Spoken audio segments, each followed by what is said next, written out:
मदरसास and Gazwahin, Saraswati Shishu Mandirs and Akhanda Bharat, how different are they? అఖండ భారత్ అనేది ఈ రోజు కొత్తగా మాట్లాడట్లేదు. ఒకప్పుడు భారతదేశం అఖండమైంది. అంటే కింద మనకు శ్రీలంక నుంచి మొదలు పెడితే ఏ శిశు మందిర్ కానివ్వండి, ఏ వివేకవర్ధిని కానివ్వండి, ఏ ఆర్ఎస్ఎస్ వాళ్ళు కానివ్వండి, లేకపోతే ఏ బజరంగ్ దళ్ వాళ్ళు కానివ్వండి, ఏ రోజు ఆయుధాలు డిటోనేటెడ్ బాంబులు పెట్టుకొని పాకిస్తాన్ చొరబడలేదు, మయన్మార్లోకి వెళ్ళలేదు, ఆఫ్ఘనిస్తాన్లోకి వెళ్ళలేదు. ఇస్లాం వర్సెస్ క్రిస్టియానిటీ వర్సెస్ హిందూయిజం, ఇస్లాం వర్సెస్ హిందూయిజం, ఇవి మత యుద్ధాలు. సున్నీలు వేరే ఉన్నారు, షియాలు వేరే ఉన్నారు, వహాబీలు వేరే ఉన్నారు, హైమందియాలు వేరే ఉన్నారు. మీకు అక్కడ ఒక 100 వర్గాలు ఉన్నాయి. ఒక వర్గంకి ఒక వర్గం పడదు. ఇది మతపరమైన దాడి అని చెప్పుకోవడానికి మనము వెనకాడుతుంటాము, భయపడుతుంటాము. ఎందుకంటే మన మిత్రులు లేకపోతే వేరే వాళ్ళు ఏమనుకుంటారని ఫీల్ అవుతూ వాళ్ళ పాయింట్లు విప్పి చాలా నిర్దాక్షిణ్యంగా వాళ్ళు ఏ మతానికి చెందిన వాళ్ళు తెలుసుకున్న తర్వాత వాళ్ళు హత్య చేయబడ్డారు. మతపరమైన విషబీజాల మీద పాకిస్తాన్ ఏర్పడింది. మదర్సాలు ఏవైతే ఉన్నాయో అవన్నీ కూడా టెర్రరిస్టులను తయారు చేసే కేంద్రాలు లేదా ఫ్యాక్టరీ లాగా మారిపోయాయి. వాళ్ళ ఇంటెన్షన్ ఏంటంటే గజ్వాహింద్ అని అంటే మొత్తం భారతదేశాన్ని వాళ్ళు సమూలంగా వాళ్ళ మతంలోకి మార్చుకునే థాట్ ప్రాసెస్. పాకిస్తాన్ కాదు, వాళ్ళు జపాన్ వాళ్ళు అడుగుతూ తింటున్నారు. మనం సుందర్ పిచ్చైని, సత్యనాథులని, లేకపోతే తులసి గబాట్ని ఇలాంటి వాళ్ళని ప్రొడ్యూస్ చేస్తుంటే వాడు లష్కర్ ఏ తోయిబాని, జైషే మొహమ్మద్ని తయారు చేస్తున్నాడు.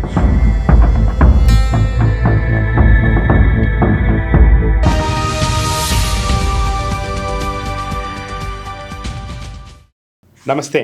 ఈరోజు భారతదేశము బాధాతప్త హృదయంతో ఉన్నది. కాశ్మీర్ ఉగ్రవాద అటాక్ ఈ దేశాన్ని చాలా గాయపరిచింది. మీకు అందరు కూడా తెలుసు, ఆల్మోస్ట్ అందరు కూడా సోషల్ మీడియాలో చూస్తూ ఉన్నారు. జరిగిన దారుణం పట్ల ప్రజానికం చాలా స్పందిస్తూ ఉన్నారు. చాలా తీవ్రమైన స్పందనలు కూడా ఉన్నాయి. వాటిలో చాలా వరకు కూడా అంటే దాన్ని తప్పుపట్టడం లేదు, కానీ చాలా వరకు భావోద్వేగాలతో కూడిన స్పందనలు, ప్రతిస్పందనలు ఉంటున్నాయి. అది జనసామాన్యం అట్లాగే చేస్తారు, వాళ్ళని తప్పుపట్టలేం.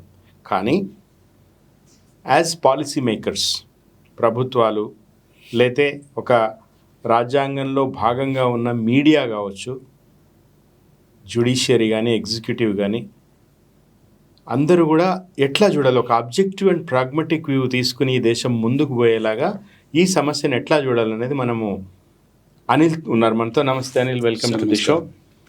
సో ఈరోజు మనము మాట్లాడబోయే టాపిక్ చాలా భావోద్వేగాలతో కూడినది.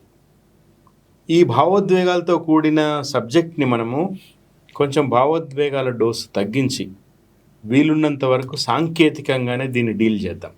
ఎందుకంటే ఈరోజు ఉన్న స్థితి నుంచి ఉన్నత స్థితికి మన సమాజం ఎదగాల, మన దేశం ముందుకు పోవాలి అని మనం గతంలో కూడా చాలా షోస్లో ఆర్థికంగా భారతదేశం ఎట్లా పరిపుష్టం కావాలి అనేది మాట్లాడుకున్నాం. అట్లాగే ఒక జ్ఞానవంతమైన సమాజం, ఒక మంచికి పీట వేసే ఒక సమాజంగా భారతదేశం ఎట్లా ముందుకు పోవాలి అనేది మనం మాట్లాడుకోవడానికి ట్రై చేద్దాం అనేది. వీలున్నంత వరకు అబ్జెక్టివ్గా మాట్లాడదాం. తప్పకుండా. So what's your take on this? ముందు మరణించిన వాళ్ళందరికీ, హత్య చేయబడ్డ వాళ్ళందరికీ నివాళులు, శ్రద్ధాంజలి. అలాగే క్షతగాత్రులైన వాళ్ళందరికీ అందరూ తొందరగా కోలుకోవాలని మనస్ఫూర్తిగా కోరుకుందాం. వాళ్ళ కుటుంబాలకు మన సంతాపం తెలియజేస్తూ, అలాగే సగటు భారతీయుడికి ఈ విషాద సమయంలో అందరికీ మన ఓదార్పు అని చెప్పుకుందాం. తప్పకుండా. అయితే ఇప్పుడు మనము మాట్లాడాల్సింది మతానికి ముడిపెట్టకూడదు లేదా భావోద్వేగానికి గురి కాకూడదు అని అంటాము. మతాలను కాసేపు పక్కన పెడదాము. ఈ ఉగ్రవాదం ఏదైతే ఉందో, అంటే పాకిస్తాన్ ప్రేరేపిత ఉగ్రవాదం ఏదైతుందో అది పూర్తిగా మతపరమైన ఉగ్రవాదం. ఇందులో అనుమానం కూడా లేదు. మనము దానికి మతానికి సంబంధం లేదు, ఉగ్రవాదులకు మతం లేదు, ఇలాంటివన్నీ కూడా ఈ థియరిటికల్ వినడానికి చాలా అందంగా ఉంటాయి. సో మన చేతగానితనాన్ని ఇది మతపరమైన దాడి అని చెప్పుకోవడానికి మనము వెనకాడుతుంటాము, భయపడుతుంటాము. ఎందుకంటే మన మిత్రులు లేకపోతే వేరే వాళ్ళు ఏమవుతుంటారో అని ఏమనుకుంటారో అని ఫీల్ అవుతూ ఒక అపాలజెటిక్ భావజాలంలో ఉండి ఆ డిఫెన్స్లో ఉండి we try to corner ourselves thinking that no this is not related to religion. But ఇది మతపరమైన దాడి ఇది. ఎందుకంటే హత్య చేయబడ్డ వాళ్ళందరూ కూడా ఎవరైతే ఉన్నారో వాళ్ళందరినీ అక్కడ నించోబెట్టి వాళ్ళ ఏమంటారు దాన్ని, వాళ్ళ పాయింట్లు విప్పి చాలా నిర్దాక్షిణ్యంగా వాళ్ళు ఏ మతానికి చెందిన వాళ్ళు తెలుసుకున్న తర్వాత వాళ్ళు హత్య చేయబడ్డారు, వాళ్ళని చంపారు.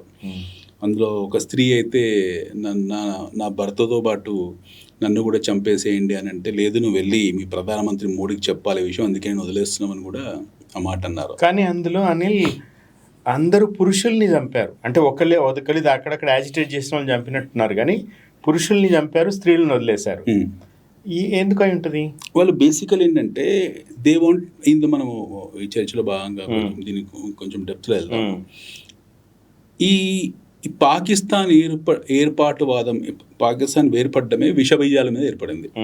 మతపరమైన విషబీజాల మీద పాకిస్తాన్ ఏర్పడింది.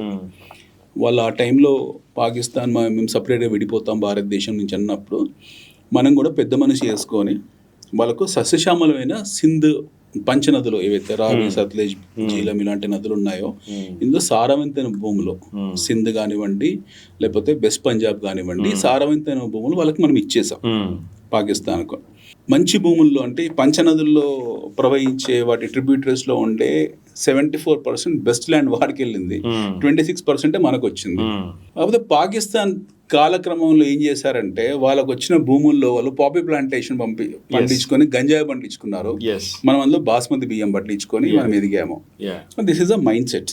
అయితే మన cold war, America Russia cold war తర్వాత రెండు రకాలుగా విడిపోయాం. మనకు రష్యన్ అలయన్స్ ఉంది, Pakistan happen to be America అలయన్స్తో ఉంది. సో అప్ టు 1980 అంటే ఈ వాళ్ళ గోల్డెన్ పీరియడ్ అవుతుందో 1970 to 1984 మధ్యలో that called happen to B golden period of Pakistan. వాళ్ళు చాలా ముందుకు వెళ్ళారు, అత్యాధునికంగా వాళ్ళకు ఎదిగారు, వాళ్ళు ఆధునిక ప్రపంచాన్ని అందుకున్నారు. వాళ్ళ జీడిపి కానివ్వండి, వాళ్ళ పర్ క్యాపిటల్ ఇన్కమ్ కానివ్వండి మనకన్నా చైనా కన్నా ఎక్కువ 1982, 83, 84 వరకు కూడా. ఎప్పుడైతే జుల్ఫికర్ అలీ భుట్టో హత్య చేయబడ్డాడో, జనరల్ జియాహుల్లాక్ ఎప్పుడైతే అధికారం చేపట్టాడో ఆర్మీ జనరల్, తర్వాత వాళ్ళు రాడికలైజ్ అవుతూ వెళ్ళిపోయారు. They become completely radicalized. దానికన్నా ముందు ఒక యుద్ధం కూడా జరిగింది అనుకోండి మనకు పాకిస్తాన్కు, అందులో మనం గెలిచాము.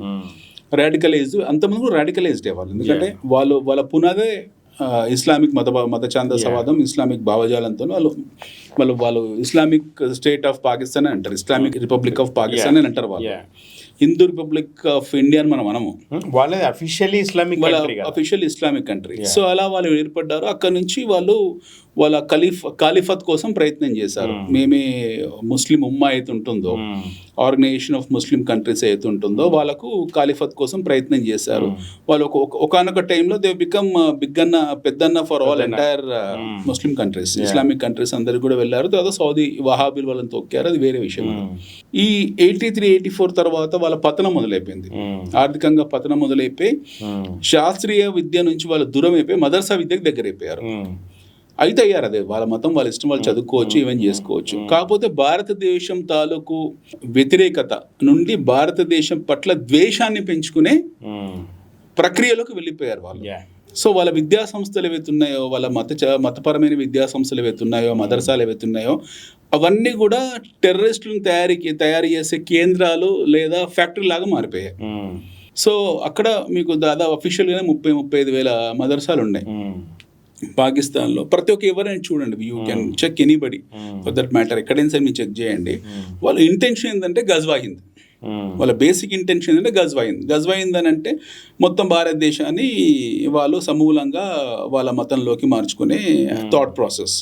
మీరు పాకిస్తాన్లో ఎవరిని అడిగినా సరే వాళ్ళ యూట్యూబర్ నుంచి మొదలు పెడితే వాళ్ళ ఆర్మీ జనరల్ ఆసిఫ్ మునీర్ వరకు ప్రతి ఒక్కరు గజ్వా హింద్ గురించే మాట్లాడతారు. ఒక్క నిమిషం ఆపుతాం మిమ్మల్ని ఇక్కడ. ఇప్పుడు ఎట్లయితే మదర్సాలు పాకిస్తాన్ వ్యాప్తంగా ఉన్నాయో, భారతదేశంలో కూడా సరస్వతి శిశు మందిర్లు ఉన్నాయి. ఓకే, ఆర్ఎస్ఎస్ వాళ్ళు కానీ బీజేపీ వాళ్ళు కానీ మీరు ఎట్లయితే గజ్వాయ్ హింద్ అంటున్నారో మన వాళ్ళు కూడా అఖండ భారత్ ఇంక్లూడింగ్ పాకిస్తాన్, ఆఫ్ఘనిస్తాన్, ఇరాన్ వరకు అఖండ భారత్ అనేది వీళ్ళు పెట్టుకున్న సంకల్పం. సాధ్యాసాధ్యాలు పక్కన పెట్టండి, గజ్వా హిందూ సాధ్యం కాదు, అఖండ భారత్ సాధ్యం కాదు. ఎందుకంటే ఉన్న దేశంలోనే రకరకాల భాషలు, సంస్కృతులు, కొట్లాటలు, మనకు నార్త్ ఈస్ట్ తో కొట్లాటలు, north east, south, north divide ఇన్ని ఉన్నాయి దేశంలో. సో అవి కలవడం అనేది ఇంపాసిబుల్, కలవకూడదు కూడా అట్లా. Okay, it's not good. కానీ how do you compare this madrasas and Ghazwa Hind, Saraswati Shishu Mandirs and Akhand Bharat? How different are they? They are absolutely different. Because let us go back to the ancient India. మన అఖండ భారత్ అనేది ఏషియన్, మన మహాభారత కాలం నుంచి కూడా మనకు ఈ దేశానికి సంస్కృతి, నాగరికత, ఇతిహాసం, చరిత్ర అన్నీ ఉన్నాయి. ఐతిహాసిక పురాణాలు అన్నీ ఉన్నాయి మనకు. సో అఖండ భారత్ అనేది ఈ రోజు కొత్తగా మాట్లాడలేదు. ఒకప్పుడు భారతదేశం అఖండమైంది. అంటే కింద మనకు శ్రీలంక నుంచి మొదలు పెడితే, Sri Lanka was also part of India after Rama has done the victory over it. అక్కడి నుంచి మొదలు పెడితే ఇప్పుడున్న కాందహార్ దాటేసి, అంటే ఆఫ్ఘనిస్తాన్ కాందహార్ దాటేసి పైన ఖైబర్ పఖ్తూన్ దాటి అక్కడ ఇరాన్ వరకు, తెహరాన్ వరకు మన దాంట్లోనే వస్తుంది. టిగ్రిస్ వరకు ఉండేదనే వాళ్ళు. తర్వాత ఇటు చైనాలో కొద్ది భాగం, నేపాల్ నుంచి పైన హిమాలయ ప్రాంతాలు, ఇవన్నీ కూడా ఇప్పుడున్న మయన్మార్, ఇవన్నీ కూడా భారతదేశంలోనే ఒకప్పుడు అంతర్భాగాలు ఇవన్నీ కూడా. సో అఖండ భారత్ అనేది ఒక ఐడియాలజీ అనే విషయం పక్కన పెట్టినా సరే, ఒకప్పుడు మేము ఇంత పెద్ద విశాలమైన దేశము అని వాళ్ళు ఆ ఐతిహాసిక పౌరాణిక తాలూకు చరిత్రనే వాళ్ళు గుర్తు చేసుకుంటారు తప్పిస్తే, ఏ శిశు మందిర్ కానివ్వండి, ఏ వివేకవర్ధిని కానివ్వండి, ఏ ఆర్ఎస్ఎస్ వాళ్ళు కానివ్వండి, లేకపోతే ఏ బజరంగ్ దళ్ వాళ్ళు కానివ్వండి, ఏ రోజు ఆయుధాలు, డిటోనేటెడ్ బాంబులు పెట్టుకొని పాకిస్తాన్లో చొరబడలేదు, మయన్మార్లోకి వెళ్ళలేదు, ఆఫ్ఘనిస్తాన్లో వెళ్ళలేదు. ఒక ఇన్సిడెంట్ ఉందా ఈ రోజు వరకు కూడా? అలాంటి ఇన్సిడెంట్ ఎక్కడ లేదు. This is an ideology. Akhand Bharat అనేది ఒక ఐడియాలజీ ఎప్పటి నుంచో పురాతన కాలం. కానీ వాళ్ళు డిటర్ కదా, వాళ్ళు భయపడరా? ఇప్పుడు అఖండ భారత్ అనేది చాలా అంతర్జాతీయ వేదికలు కూడా, అదేమి మన దేశంలోనే మాట్లాడేది, ఒక ఐతిహాసిక హృదయంతో మాట్లాడేది మాత్రమే కాకుండా చాలా ఓపెన్ గా అఖండ భారత్ అని అంటున్నప్పుడు వీళ్ళు అఖండ భారత్ అచీవ్ చేస్తారు అనే భయము నైబరింగ్ మన నుంచి విడిపోయిన ఎప్పుడు మనం ఎప్పుడు వాళ్ళకు భయం ఏర్పడుతుంది అంటే, మనం దాడులు చేసినప్పుడు. ఎప్పుడు దాడులు చేయించుకున్నాం తప్పిస్తే మనం వెళ్ళి ఏ రోజు దాడి చేయలేదు. సాంస్కృతిక దాడి కదా అనిల్. ఏది ఇప్పుడు అఖండ భారత్ చేయలేదు కదా, మన మత మార్పిడులు చేయలేదు, లేదా మన కాషాయ జెండలు ఎగరేయలేదు, అక్కడ వెళ్ళి మత ప్రచారం చేయలేదు, అక్కడ వెళ్ళి ఏ గుళ్ళు గోపురాలు కట్టలేదు, ఉన్నాయో కూలగొడుతున్నారు అక్కడ. పాకిస్తాన్ లో మీకు ఉన్న దాదాపు ఆలయాలు 95% ఆలయాలు అసలు వాటికి అదృశ్యం అయిపోయాయి. ఆ మిగిలిన 5% ఏవైతే ఉన్నాయో అవన్నీ శిథిలమైపోయాయి. ఈ లాస్ట్ 3-4 years అవి కూడా లేపేశారు. మన దేశం విడిపోయినట్టున్న జనాభాలో ఎథనికల్ క్లిన్జింగ్ అంటాం మనము. వీళ్ళని ఎథనికల్ క్లిన్జింగ్ లో ఆల్మోస్ట్ 95% హిందువులు జనాభానే మారిపోయింది. ఆ మిగిలిన ఇప్పుడు ఈ 2-3 లక్షలు ఎవరైతే ఉన్నారో కరాచీ చుట్టుపక్కల, వాళ్ళు ఈ బలోచ్ సెపరేటిస్ట్ లో వాళ్ళ సహాయంతోనే బ్రతుకుతున్నారు తప్పిస్తే అక్కడ ఎవరు ఏమీ లేరు. హిందువులు అనేది it's washed out completely in Pakistan. They have been cleansed. అలాగే మనకు జమ్మూ కాశ్మీర్లో చేయాలని చూశారు, ఎథనికల్ క్లిన్జింగ్ చేశారు. పండితులు ఎవరుతున్నారు జమ్మూ కాశ్మీర్ నుంచి వాళ్ళు తరిమేశారు, అత్యాచారాలు చేశారు, స్త్రీల పట్ల మానభంగాలు చేశారు, చంపేశారు, కంప్లీట్ రాడికలైజ్ చేశారు దాన్ని. ఆర్మీ వెళ్ళడానికి కూడా భయపడ్డ సందర్భాలు ఉన్నాయి మన దగ్గర. సిమిలర్లీ ఇప్పుడు బంగ్లాదేశ్ అదే దారిలోకి వెళ్ళింది. హిందూస్ మీద దాడులు చేశారు, రక్తపాతము ప్రవహిస్తుంది అక్కడ, గుళ్ళు గోపురాలు కూలగొట్టేస్తున్నారు. సో భారతదేశంలో మీరు చూడండి, అఖండ భారత్ అనేది మనం వేరే దేశాలకు వెళ్ళడం పక్కన పెట్టండి, పరమత సహనం అనేది ఈ దేశంలో ప్రపంచంలో ఎక్కడ లేనన్ని హిందూయేతర ప్రార్థనా మందిరాలు మన దేశంలో ఉన్నాయి. బీట్ ముస్లిమ్స్ కానివ్వండి, లేకపోతే క్రిస్టియన్స్ కానివ్వండి, ఈవెన్ జూస్ కానివ్వండి, పార్సీలు కానివ్వండి, వాళ్ళే కూడా మన దగ్గర మనం పరిరక్షిస్తున్నాము. We made it part of our life. మన జీవితంలో అయింది. ఏ రోజు ఎవరు దేనికి అబ్జెక్షన్ పెట్టారు, ఎందుకంటే మన సెక్యులర్ దేశం కాబట్టి అందరికీ పౌర హక్కులు ఉన్నాయి, వాళ్ళు ఇష్టమైనట్టు వాళ్ళు బ్రతికే ఉంది. ఏదో మనం మ్యాప్ మీద అఖండ భారత్ అని వేసుకున్నంత మాత్రాన మనం అక్కడ వెళ్ళింది లేదు, లేకపోతే చేసింది లేదు. సో దాన్ని బూచిగా చేయించి ఇన్ని కట్టుకథనాలు అల్లాల్సిన అవసరం లేదు. ఇప్పుడు నేను రాబర్ట్ వాద్రా కూడా అన్నాడు, ఆయన పార్టీ తాలూకు ఐడియాలజీని ఆయన బయట పెట్టుకున్నాడు. సో దాడులు ఎప్పుడు ఎంతసేపు కూడా హిందూ మతం మీద దాడులు తీవ్ర స్థాయిలో జరుగుతున్నాయి. ఈ రోజు కొత్త ఏం జరగట్లేదు. పాకిస్తాన్ ఏర్పడ్డ రోజు నుంచి కూడా మన మీద దాడులు జరుగుతున్నాయి. అన్నీ కూడా కంప్లీట్లీ హింసాత్మకమైన దాడులు ఏవైతున్నాయో, ఈ హత్య నేపథ్యాలు ఏవైతున్నాయో అన్నీ కూడా సపరేటిజం ద్వారానే ఏర్పడ్డాయి. ఇంకొకసారి ఆప్తా, ఇప్పుడు దీంట్లో 2 అంశాలు ఉన్నాయి. ఒకటి మత యుద్ధాలు, క్రుసేడ్స్. అంటే ఇస్లాం వర్సెస్ క్రిస్టియానిటీ వర్సెస్ హిందూయిజం, ఇస్లాం వర్సెస్ హిందూయిజం, ఇవి మత యుద్ధాలు. కానీ టెర్రర్ అనేది, ఉగ్రవాద చర్య అనేది ఇప్పుడు పాకిస్తాన్లో 4 నెలల క్రితం పాకిస్తాన్లో ఒక మసీదులో బాంబు దాడి జరిగింది. అవును, ఇంతకుముందు మీరే చెప్పినట్టుగా పాకిస్తాన్లో 2-3% హిందువులు ఉంటారేమో కదా, మిగతా అంతా ముస్లింలే కదా. మసీద్లో పోయేటోళ్ళందరూ ముస్లింసే కదా. దాడులు చేసింది ముస్లింసే, చనిపోయింది ముస్లింసే. ఆఫ్ఘనిస్తాన్లో కూడా దాడులు జరిగాయి. అవి ఎందుకు జరుగుతాయి? Because there is no religious conflict ఉన్న ట్రైబల్ కాన్ఫ్లిక్ట్స్ అవన్నీ కూడా తెగల మధ్యలో ఉండే వైషమ్యాలు. మళ్ళీ వాళ్ళ దాంట్లో సబ్ కమ్యూనిటీ, సబ్ కాస్ట్లు ఉన్నాయి. అంటే సున్నీలు వేరే ఉన్నారు, షియాలు వేరే ఉన్నారు, వహాబీలు వేరే ఉన్నారు, హైమదియాలు వేరే ఉన్నారు. మీకు అక్కడ ఒక 100 వర్గాలు ఉన్నాయి. ఒక వర్గంకి ఒక వర్గం పడదు. ఒకవారు ఇంకొకరు ప్రార్థన మందిరంలో వెళ్ళరు. ఇప్పుడు ఫర్ ఎగ్జాంపుల్ యూ టేక్ క్రిస్టియానిటీలో ఆల్మోస్ట్ 60-65 రకాల ఇవి ఉన్నాయి, మీకు సబ్సెక్ట్స్ ఉన్నాయి. ఇప్పుడు ఇంగ్లాండ్ ఐర్లాండ్ గొడవ అదే కదా. ఇదే ఇంగ్లాండ్ ఐర్లాండ్ గొడవ. ఇప్పుడు మీరు చాలా చిన్న ఎగ్జాంపుల్ తీసుకుందాం మనము. We have something called as Syrian Christians. ఎక్కడ మన కేరళలో ఉన్నారు సీరియన్ క్రిస్టియన్స్. ప్రపంచంలో ఎక్కడ ఉండరు సీరియన్ క్రిస్టియన్స్, ఓన్లీ కేరళలో మాత్రమే ఉన్నారు. సిరియాలో ఎప్పుడైతే క్రూసైడ్స్ జరిగాయో, సిరియాలో ఎప్పుడైతే క్రైస్తవుల మీద, సిరియాలో actually it's Christian country, Syria మీద ఎప్పుడైతే అరబ్బులు దాడులు చేసి మత మార్పిడి చేయడం మొదలు పెట్టారో, అక్కడ క్రిస్టియన్స్ అందరు కూడా they found India happen to be nice rehabilitation centre for them.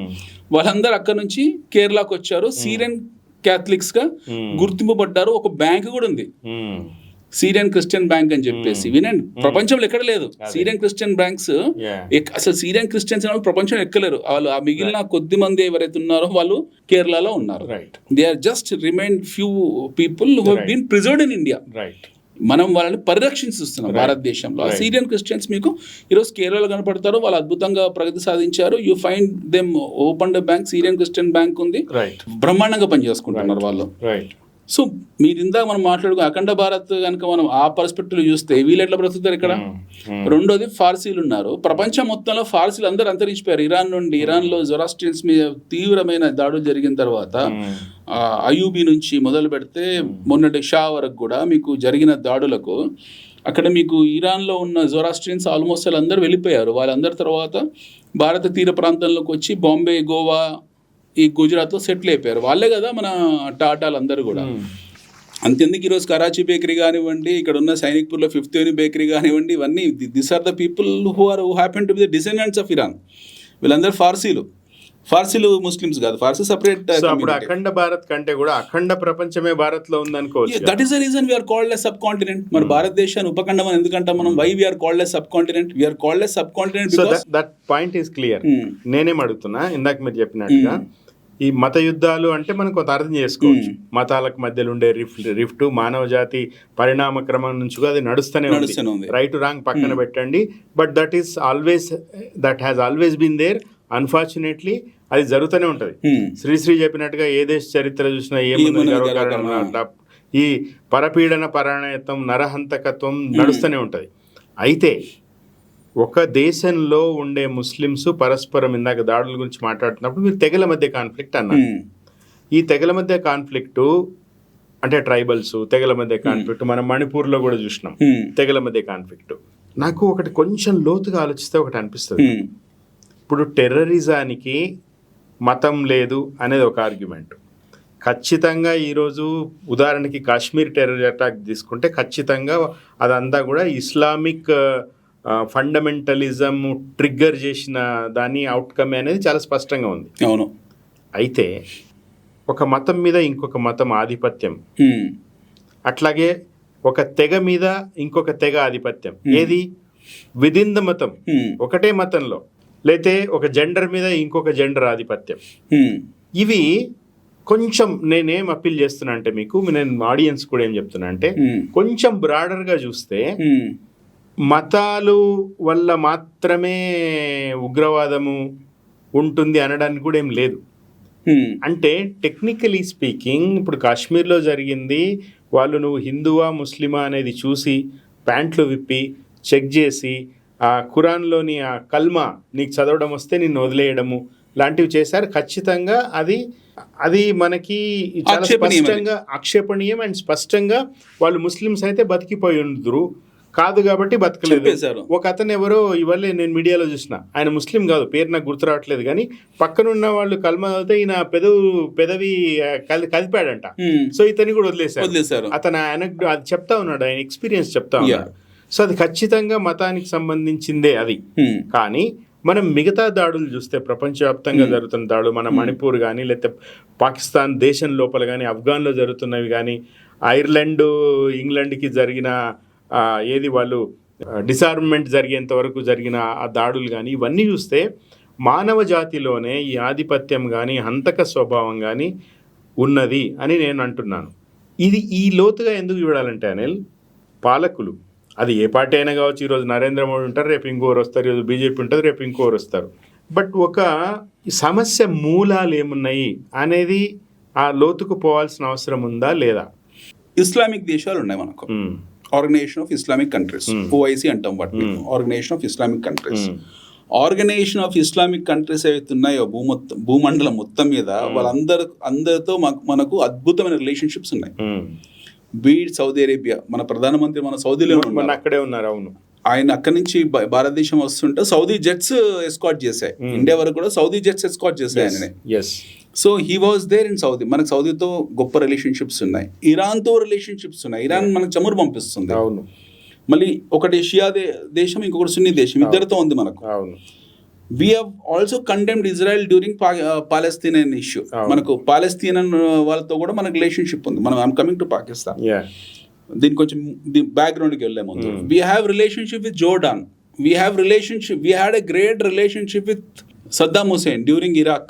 Iraq యుద్ధం జరిగినప్పుడు ఇరాక్ ఇరాన్ కొట్లాడుకుంటున్నారు, మనకి ఇద్దరితో సంబంధాలు. అమెరికా రష్యా కొట్లాడుకుంటే మనకి ఇద్దరితో సంబంధాలు. బంగ్లాదేశ్ లో షేక్ హసీనాకు మనం సపోర్ట్ చేసాము, వాళ్ళ వ్యవస్థ పెరగడానికి, వాళ్ళ ఆధునీకరణ వైపు వెళ్ళడానికి మనం కారకులయ్యాము. ఆ దేశ ఏర్పాటుకే మనం మూల కారకులం. మనకు వాళ్ళతో రిలేషన్షిప్ ఉంది, చాలా స్ట్రాంగ్ రిలేషన్షిప్ ఉంది. మొన్న మాల్దీవ్స్ వాళ్ళు వచ్చారు, అది కూడా ఇస్లామిక్ కంట్రీ. మోజు వాళ్ళ ప్రధానమంత్రి వచ్చాడు, మనం డబ్బులు ఇచ్చి పంపించాం, $400 మిలియన్ ఇచ్చాం వాళ్ళకి ఫైనాన్షియల్ ప్రాబ్లం ఉంటే. ఇండోనేషియా లాంటి దేశం ఉంది, ఇస్లామిక్ కంట్రీ, వాళ్ళతో మన రిలేషన్షిప్ ఉంది. వాళ్ళ నోటి మీద గరుడ విమానయాన సంస్థ పేరే గరుడ.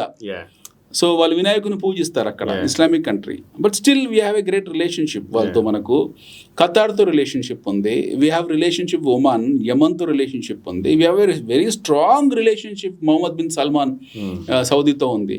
ఇక్కడ we're not talking about Islamic countries, we're talking about Pakistan specific Islamic terrorism. So this is a cross border issue. ఇది క్రాస్ బార్డర్ ఇష్యూ అనడం కన్నా కూడా this is a ideological radicalism అనడం ముఖ్యం. క్రాస్ బార్డర్ ఇష్యూ అయ్యి ఉంటే, మనకు క్రాస్ బార్డర్ ఇష్యూ అంటే మొత్తం పూర్తి స్థాయి పాకిస్తాన్తో మనకి ఇష్యూ లేదు. అక్కడ బలూచిస్తాన్ ఉంది, బలూచిస్తాన్ను అక్కడ ఉన్న ఇంటెలెక్చువల్స్ కానివ్వండి, లేదా బలోచ్ సపరేటిస్టులు ఎవరైతే ఉన్నారో, they always wanted to be part of India. వాళ్ళు మనం మీతో కలుస్తామని ఎన్నోసార్లు మనకు అరిచి పెట్టుకున్నారు. మనకి ఇక్కడ సమస్య పాకిస్తాన్ని మనం అర్థం చేసుకోవాలి. It is not about Pakistan as a whole. Pakistan లో చాలా మంది ఇంటెలెక్చువల్స్ ఉన్నారు, చాలా మంది ప్రజలు ఉన్నారు, ఎంతో మంది మామూలు జనాలు ఉన్నారు who has got roots in India. మన దేశంతో వాళ్ళకి సత్సంబంధాలు ఉన్నాయి. వాళ్ళకి అప్పుడు ఇక్కడ నుంచి మైగ్రేట్ అయిన వాళ్ళకి మన దేశం ఏదైనా జరిగినా సరే బాధపడే వాళ్ళు ఉన్నారు, ఎందుకంటే వాళ్ళ బంధువులు ఎవరో ఒకరు ఉంటారు. We are not talking Islam as a whole, we are not talking about religion, we are talking about Islamic terrorism of Pakistan. Right. పాకిస్తాన్లో బ్రెయిన్ వాష్ చేయబడ్డ కొంతమంది టెర్రర్ ఆర్గనైజేషన్స్, వాళ్ళని అలా చేసిన మూలకారకుల గురించి మన చర్చ అంతా కూడా. అప్పుడు this Islamic terrorism or Islamic radical philosophy ideology అనడం కరెక్ట్ అవుతుంది, కానీ ముస్లిమ్స్ అనడం కరెక్ట్ కాదు కదా. అదేంటండి, నేను ముస్లిమ్స్ అంటే పాకిస్తాన్ ఈ పర్టిక్యులర్ సెక్ట్ ఆఫ్ పీపుల్ గురించి. వాళ్ళ ఇస్లాం అనేది వాళ్ళ మతము, ముస్లిం అనేది వాళ్ళ ఐడెంటిటీ. ఇప్పుడు హిందూయిజం మన మతము, హిందూస్ అనేది మన ఐడెంటిటీ. అట్లా వీ హ్యావ్ టు నో ఆ సింక్రోనిస్ చూసుకోవాలి. So we are talking about this. ఇప్పుడు సమస్య హిజ్బుల్ ముజాహిదీన్లో లేదు, లేదా మిగతా టెర్రరిస్టుల్లో లేదు, వీళ్ళ గ్రూప్స్ లేదు. వీళ్ళ గ్రూప్స్ నడిపే హెడ్ క్వార్టర్స్ ఏవైతే ఉంటాయో వాళ్ళతో ఉంది సమస్య. ఇప్పుడు పాకిస్తాన్ని వెనకబడే దేశంలాగా ఉంచింది అక్కడ ప్రజలు కాదు, అక్కడ రాజకీయ, అక్కడ ఆర్మీ. ఆర్మీ పాకిస్తాన్ రన్ చేసేది ఆర్మీ. ఇందాక మనం అనుకున్నట్టు జనరల్ జియావుల దగ్గర అయిపోయాం మనం. జనరల్ వాళ్ళు ఎవ్రీ నవ్ అండ్ దెన్ వాళ్ళు ఆర్మీ చేతిలోకి వెళ్ళిపోతారు. వాళ్ళు they are ruled by army from the beginning. Ayub Khan నుంచి మొదలు పెడితే ముషరఫ్ ఇప్పుడున్న ఆసిఫ్ మునీర్ వరకు కూడా వాళ్ళ అంతా ఆర్మీ చేతుల్లోనే ఉంటుంది. పేరు నవాజ్ షరీఫ్ లేదా షాబాజ్ షరీఫ్ అవుతున్న పేరుకే వాళ్ళందరూ ప్రధానమంత్రులు. వాళ్ళు only they go and beg money from other countries and అది తెచ్చుకున్న దాంట్లో కొంచెం మిగుల్చుకుంటారు, కొంచెం ఖర్చు పెడతారు, అంతవరకే తప్పిస్తే ఆ దేశాన్ని రన్ చేస్తుంది ఆర్మీ. ఇక్కడ సమస్య ఏంటంటే ఆర్మీ ఇప్పుడు we have to understand what is the mentality of Pakistan army. Pakistan army చీఫ్లు కావచ్చు, పాకిస్తాన్ ఆర్మీలో ఉన్న సైన్యం కావచ్చు, they have been highly radicalized. వాళ్ళ నరనరాలు జీర్ణించుకొని పోయింది. ఏంది గజ్వా హింద్ లేదా భారతదేశం మీద దాడులు చేయాలి, జమ్మూ కాశ్మీర్ తీసేసుకోవాలి అనేది వాళ్ళ థాట్ ప్రాసెస్. వాళ్ళ జీవన ప్రమాణాలు ఎలా ఉన్నాయి, వీళ్ళ జీవన ప్రమాణాలు వాళ్ళు చూసుకోవాలి, సంబంధం లేదు. అడుక్కు తిన్నా సరే పాకిస్తాన్ కాదు, వాళ్ళు జపాన్ వాళ్ళు అడుక్కు తింటున్నారు. They are Pakistani beggars not only exist in Pakistan, they are also there in Japan, they are also there in Saudi. మన 40,000 మంది సౌదీ నుంచి తోసేసారు బయటికి. సో సచ్ అ పథటిక్ దేశం అది. It has been completely a spoil sport. దాని గురించి మనం చర్చించకూడదు. చర్చకు అర్హత పొందిన దేశం కాదు అది. It doesn't qualify to get discussed. But ఇక్కడ మాట్లాడింది అంటే మన ప్రజలు మనం కోల్పోయాము. It will not stop here, it will not end here. ఇదేం కొత్త కాదు మనకు. మన గతంలో ఈ పుల్వామా అటాక్ జరిగింది, గతంలో మనకు దేవాలయాల మీద అటాక్ జరిగాయి, ఇప్పుడు ఇక్కడ జరిగింది అటాక్, నిన్న శ్రీనగర్లో జరుగుతూనే ఉన్నాయి. This a continuous process. ఒక్కొక్క ట్రిప్లో 20 మంది, 30 మంది, 50 మంది, కొంతమంది తెలిసి హత్య చేయబడుతున్నారు, కొంతమంది తెలియక హత్య చేయబడుతున్నారు. ఇప్పుడు ఉరి కానీ పుల్వామా కానీ పాకిస్తాన్ సైన్యము, భారత సైన్యము వీళ్ళ మధ్య జరిగే దాడి వర్సెస్ పాకిస్తాన్ టెర్రరిస్ట్ ఆర్గనైజేషన్స్ భారతదేశం మీద చేసే నిన్నటి దాడి, ఈ రెంటికి కూడా డిఫరెన్స్ ఉందా లేదా అంటున్నాను. ఏమీ లేదు. ఇప్పుడు వాళ్ళు ఏంటంటే వాళ్ళలో వాళ్ళు ఎందుకు కొట్టుగా వచ్చినా సరే భారతదేశం వచ్చేప్పటికి ఉమ్మడి శత్రువు వాళ్ళకు. వాళ్ళ దాంట్లో ఎన్నో గ్రూప్స్ ఉన్నాయి. తేరికే తాలిబాన్ ఒకటి ఉంది సపరేట్గా, వాళ్ళది లేటెస్ట్ ఒక గ్రూప్ తయారైంది. తర్వాత మనకు ఇప్పుడు హిజ్బుల్ ముజాహిదీన్ ఒక గ్రూప్ ఉంది, తర్వాత లష్కర్-ఈ తోబా గ్రూప్ ఉంది. ఇవన్నీ కూడా పాకిస్తాన్ ఆర్మీ స్పాన్సర్డ్ గ్రూప్స్. సమస్య ఈ గ్రూప్స్లో లేదు, వీళ్ళకి డైరెక్షన్ ఇస్తున్న పాకిస్తాన్ ఆర్మీలో ఉంది. ఈ పాకిస్తాన్ ఆర్మీ జనరల్స్ ఎవరైతున్నారో వాళ్ళు ఇచ్చే డైరెక్షన్స్ ప్రకారం వీళ్ళు వెళ్తారు. అరే మీరు వెళ్ళి భారతదేశం మీద చార్ధామ్ మీద దాడి చేయండి అంటే వాడు వచ్చి ఆ గుళ్ళో ప్రార్థన జరుగుతున్న సమయంలో చార్ధామ్ మీద దాడి చేస్తాడు. అరే మీరు వెళ్ళి ఇక్కడ పుల్వామా మీద దాడి చేయమంటే వాడు వెళ్ళి పుల్వామా మీద దాడి చేస్తాడు. సో ఇక్కడ సమస్య ఇక్కడ లేదు, దీని జడి ఇక్కడ లేదు, దీని వేర్లు అనేవి అక్కడ ఉంది. సో ఇప్పుడు ఇండియా ఎలా రిటాలియేట్ చేయాలని చాలా ఇంపార్టెంట్. నిన్న మనము దానికి మళ్ళీ వద్దాము, చివరిలో వద్దాము. నా ఇంకా కొన్ని బేసిక్ ప్రశ్నలు ఉన్నాయి. ఇప్పుడు భారతదేశంలో మనం పాకిస్తాన్ సైన్యంతో మనం పోరాడతాం, అది యుద్ధం కావచ్చు లేకపోతే ఈ అటాక్స్ కావచ్చు, పాకిస్తాన్ సైన్యంతో పోరాడతాం, పాకిస్తాన్ టెర్రర్ గ్రూప్స్తో పోరాడతాం. అట్ ద సేమ్ టైం మన దేశంలో రాష్ట్ర ప్రభుత్వ బలగాలు నక్సలైట్లతో పోరాడతాయి, కేంద్ర ప్రభుత్వ బలగాలు కూడా నక్సలైట్లు లేదా మావోయిస్టులతో పోరాడతాయి. ఇప్పుడు ఆపరేషన్ కగార్ పేరుతో నడుస్తుంది ఛత్తీస్గఢ్లో, నడుస్తాము. సో ఇందులో మతం లేదు, ఈ అంతా కూడా బై అండ్ లార్జ్ మెజారిటీ హిందూసే, అందరు కూడా సోషియో ఎకనామిక్ సబ్జెక్ట్ అనుకోండి, సోషియో ఎకనామిక్ సబ్జెక్ట్ అది నడుస్తూ ఉంటుంది. అంటే ఈ హననము, ఈ హత్యలు, స్టేట్ స్పాన్సర్డ్ హత్యలు, ఇవన్నీ ఏ దేశంలో అయినా కూడా నడుస్తుంది, అమెరికాలో నడుస్తుంది, ప్రతి చోట కూడా నడుస్తాయి. దానికి ఎక్స్టర్నల్ ఫోర్సెస్ అంటే ఇప్పుడు పాకిస్తాన్ సైన్యమో లేదా ఒక ఇస్లామిక్ టెర్రర్ ఆర్గనైజేషన్లో దాడి చేసి చంపేదానికి డిఫరెన్స్ మనం చూడాలా వద్దా? చూడాలి కదా. ఇక్కడ మనం మాట్లాడుకుంటున్న నక్సలిజం అవుతుందో మొదట్లో అది దట్ స్టార్టెడ్, అది somewhere in 70s, 80s start అయినప్పుడు ప్రపంచవ్యాప్తంగా ఉన్న ఆర్థిక మాంద్యం, భారతదేశంలో ఆర్థిక మాంద్యం, ప్రపంచవ్యాప్తంగా సమస్య ఉంది. So you have rebel groups across the world. మీకు చెగువేరా అందులోంచి పుట్టిన వ్యక్తే కదా. బొలీవియా మీద ఆ రోజుల్లో చెగువేరా తుపాకులు పట్టుకొని దాడులు చేసింది కూడా ఈ ఎకనామిక్ క్రైసిస్ లో పుట్టిన అనిశ్చితి వల్ల లేకపోతే అశాంతి వల్లనే వీళ్ళు గెరిల్లా వార్ఫేర్ కు వెళ్ళారు వీళ్ళందరూ కూడా. క్యూబాలో ఫెడరల్ కాస్ట్రో కానివ్వండి, ఇక్కడ వెనిజులా కానివ్వండి, ఎక్కడైనా సరే ప్రపంచవ్యాప్తంగా మీకు even Mao for that matter పుట్టింది ఈ రెబల్ నుంచి. సో ఈ రెబలిష్ థాట్ ప్రాసెస్ మొదట్లో, it's a very sensitive statement which I'm giving now. So ఈ రెబలిష్ ఎప్పుడైతే వీళ్ళు మారారో, వీళ్ళందరూ రెబల్స్గా మారారో, ఆయుధం పట్టారో, దీని వెనుక ఖచ్చితంగా సామాజిక ఆర్థిక నేపథ్యం ఉంది. నిరుద్యోగం ఉండడము, రాజకీయ పేదరికము, నిరుద్యోగము, రాజకీయ లంచగొండితనం, ఇవన్నీ కారణాలు, రకరకాల అసమానతల వల్ల వీళ్ళు ప్రపంచవ్యాప్తంగా ఈ 1960s to 1980s, especially 1990s మధ్యలో ప్రపంచవ్యాప్తంగా ప్రతి దేశంలో ఏదో ఒక పేరు మీద జరిగింది. మన దేశంలో నక్సలిజం అని మనం అనుకుందాం. నక్సల్ బారి ఒకటి మన దేశం మనకు కనపడింది, కానీ మీకు ఇలాంటివి చాలా ఉన్నాయి మన దేశంలో. But when it comes to India స్పెసిఫిక్గా మనకు నక్సలిజం అనేది ఉంది. ఇలాంటి నక్సలిజం అనేది మీకు చైనాలో కూడా ఉంది, ఇలాంటి నక్సలిజం కొరియాలో కూడా ఉంది, ఇలాంటి నక్సలిజం మీకు క్యూబాలో ఉంది, లాటిన్ అమెరికన్ కంట్రీస్ అన్నింటిలో ఉన్నాయి. ఫర్ దట్ మ్యాటర్ ఈ అశాంతిలోంచి పుట్టిన వ్యక్తి పాబ్లో ఎస్కోబార్, తర్వాత డ్రగ్ మాఫియా, డ్రగ్ కార్టెల్ అయిపోయాడు, బట్ ఇందులోంచి పుట్టినవాడే. మీకు ఇలాంటి ఇలా ముస్సోలిని థాట్ ప్రాసెస్లో వెళ్ళిన వాళ్ళు కూడా ఉన్నారు మీకు. సిమిలర్లీ యంగ్ టర్క్స్ అయినా టర్కీలో కూడా ఇలాంటి అనిశ్చితి పుట్టింది, మీకు కుర్దిస్తాన్లో ఉంది. లేనిది ఎక్కడ చెప్పండి, ప్రపంచంలో ప్రతి దేశంలో తిరుగుబాటు అనేది ఉంది, దానికి రకరకాల పేర్లు ఉన్నాయి. But end of the day మీకు మన దేశంలో సుత్తి కొడవలు పట్టుకుంటారు, లేదా తుపాకీ పట్టుకుంటారు, కొన్ని దేశాల్లో AK-47 పట్టుకుంటారు. But there was definitely rebel. For that matter Arab spring అని ఈ మధ్యకాలంలో వచ్చింది 10 years back. That is also part of rebel. హిజాబ్ వ్యతిరేకత వచ్చింది మీకు ఇరాన్లో, అది కూడా పార్ట్ ఆఫ్ రెబలిజమే. సో ఇవన్నీ ఏంటంటే ఈ తిరుగుబాట్లు, దీని వెనకాల ఒక రకమైన అశాంతి ఉంది, ఒక రకమైన ఆర్థిక అసమానతలు ఉన్నాయి, లేదా స్త్రీ పురుష మధ్యలో ఉన్న అంతరాలు ఉన్నాయి. కారణాలు ఏమన్నా కావచ్చు. But there is always rebel sect in the society which have become violent. They have chosen the violence. So naxalism మన దగ్గర మొదలైనప్పుడు సోషియో ఎకనామిక్ ప్లాట్ఫామ్ మీదే మొదలైంది. అది రాను రాను రాను కాలానుగుణంగా తర్వాత క్రమంలో ఏం జరిగింది, అది శాంతి భద్రతల సమస్యగా మారిపోయింది.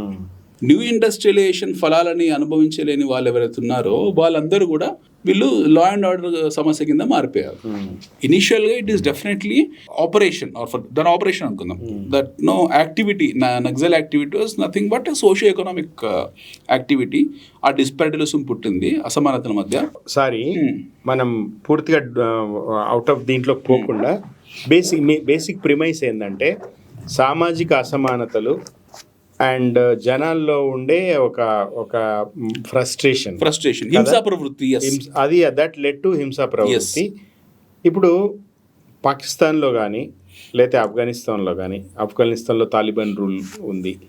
పాకిస్తాన్లో ఈ టెర్రర్ ఆర్గనైజేషన్స్ యొక్క రిక్రూట్మెంట్స్, ఆ రిక్రూట్ చేసుకునే వాళ్ళందరూ కూడా వాళ్ళు మదర్సాల్లో శిక్షణ పొందిన ముస్లింలు కావచ్చు. దానికి కూడా కారణము ఇప్పుడు నీ వెనుకబాటితనానికి నిన్ను భారతదేశం అణిచివేయడమే కారణం తప్ప, అంటే ఇంకా ఏమీ లేదు.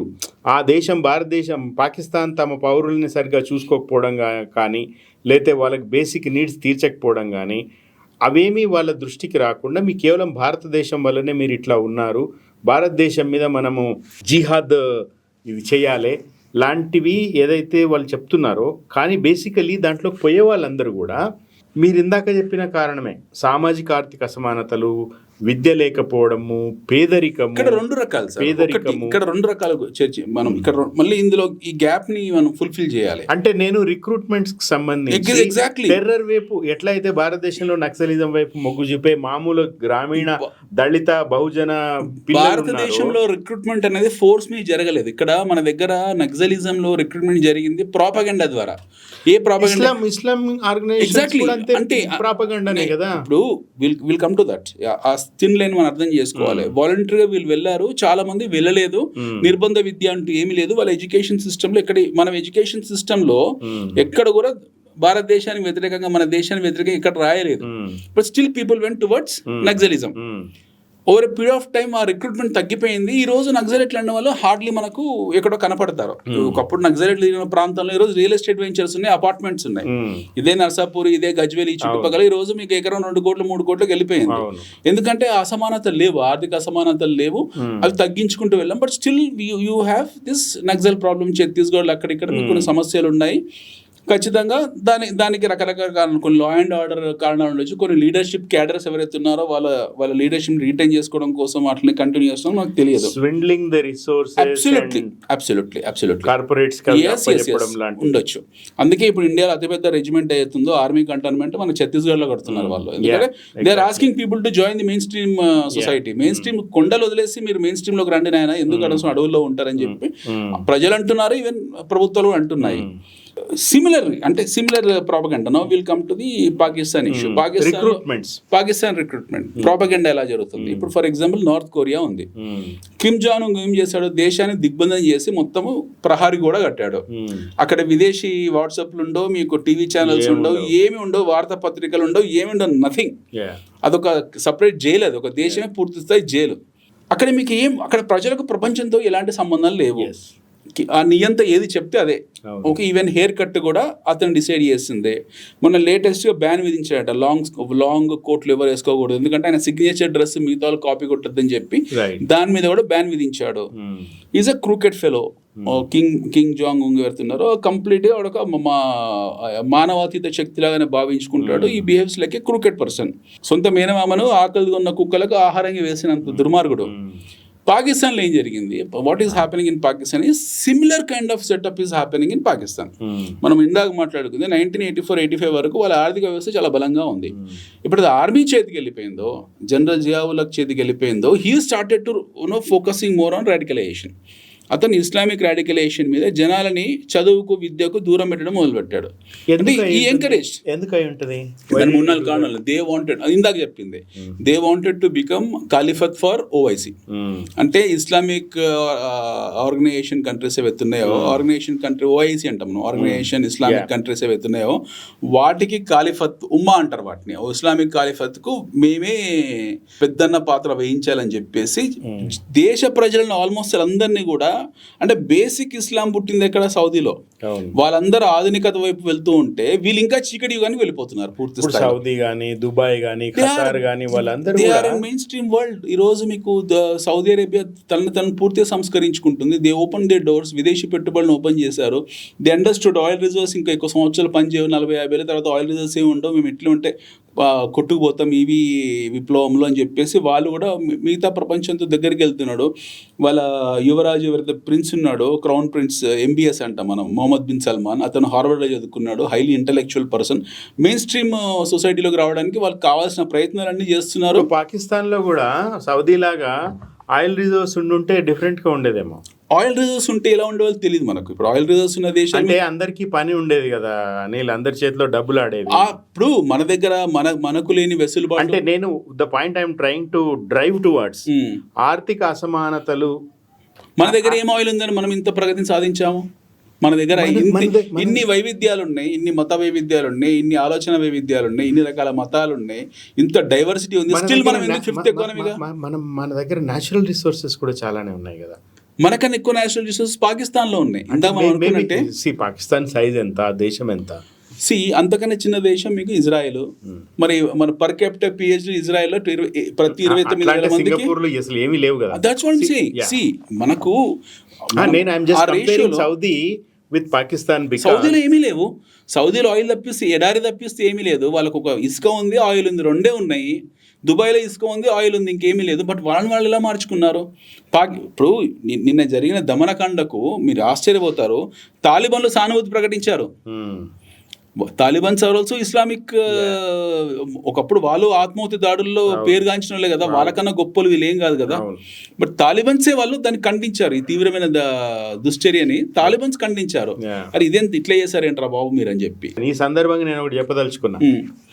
ఈ మన ఫేస్బుక్లో ఉన్న ముస్లిం మేధావులు, అది ఆంధ్రాలో ఉన్నవాళ్ళు, తెలంగాణ ఉన్నవాళ్ళు, అమెరికాలో ఉన్నవాళ్ళు, అందరికి కూడా చెప్తున్నా, తాలిబాన్ని చూసి మీరు సిగ్గు తెచ్చుకోండి.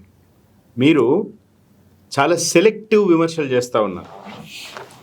బంగ్లాదేశ్లో హిందువుల మీద దాడులు జరిగినప్పుడు కానీ, నిన్న విషయంలో కానీ నోరు మెదపకుండా గమ్మున కూర్చున్న ముస్లిం మేధావులు సిగ్గు తెచ్చుకోవాలని నేను కోరుతా ఉన్నా. తాలిబాన్కున్న సెన్సెస్ అండ్ సెన్సిబిలిటీస్ కూడా మీకు లేకపోవడం చాలా దౌర్భాగ్యమని నేను మొహమాటం లేకుండా చెప్పగలను. భారతీయులు ఎగ్జాక్ట్లీ. ఇప్పుడు భారత ప్రభుత్వం యొక్క చర్యలు, నిన్న జరిగిన దానికి భారత ప్రభుత్వం తీసుకోబోయే చర్యలు ఆల్రెడీ మనం కొంత మీడియాలో చూసినాము. వాటి గురించి ఏమంటారు? యా, అయితే మనం దీనికి ఒకసారి బ్యాక్ మళ్ళీ ఒక 2 నిమిషాలు రివ్యూ చేద్దాం. ఇక్కడ మనం we're not talking about Islamist as in universal. మనం మొత్తము అందరినీ ఆపాదించట్లేదు, లేదా మొత్తం మతాన్ని ఆపాదించట్లేదు. We're talking very selectively. People are targeting on a selective basis. ఒక సెలెక్టివ్ గ్రూప్ ఇంకొక సెలెక్టివ్ గ్రూప్ని సెలెక్టివ్గా టార్గెట్ చేయడాన్ని. పాకిస్తాన్లో ప్రేరేపితమైన ఉగ్రవాదులు ఏవైతున్న ఆ ఉగ్రవాద చర్యలు భారతదేశంలో సెలెక్టివ్గా ఒక సెలెక్టివ్ జనాల మీద టార్గెట్ చేసే దీని వెనకాల నేపథ్యాన్ని మాట్లాడుతున్నాం. రైట్. వీళ్ళు ఎందుకు ఇలా జరుగుతున్నా, వీళ్ళు ఎందుకు ఇలా జరిగింది అన్నదానికి బ్యాక్గ్రౌండ్ ఇందాక మనం అనుకున్నాము. జనరల్ జియావుల్లాక్ నుంచి అది వస్తూ ఉంది. మన 1971లో కూడా ఇలాంటి దురాక్రమణ చేశారు వాళ్ళు. They have done this kind of thing. మనం ఆపరేషన్ పైథాన్ అని చెప్పి ఒకటి ఆ టైంలో ప్రధానమంత్రి గారు మన శ్రీమతి ఇందిరాగాంధీ గారు ఆపరేషన్ పైథాన్ అని చెప్పేసి మన ఎంటైర్ నావల్ బేస్ ని పంపించి కరాచీ పోర్ట్ ని ధ్వంసం చేసి పడేసింది. అంటే వాళ్ళ వెన్నుముక విరిచేసింది, వాళ్ళకి కోలుకోలేదు ఎక్కడి నుంచి. సిమిలర్లీ ఇదే దుశ్చర్య వాళ్ళ ఆర్మీ అక్కడున్న ప్రధానమంత్రి తెలియకుండా ఆ టైంలో పర్వేజ్ ముషరఫ్ సెకండ్ వాళ్ళ ఆర్మీ జనరల్ మన కార్గిల్ యుద్ధాన్ని తీసుకొచ్చాడు. దాని తర్వాత వాళ్ళు పూర్తిగా చెతికిలు పడిపోయారు.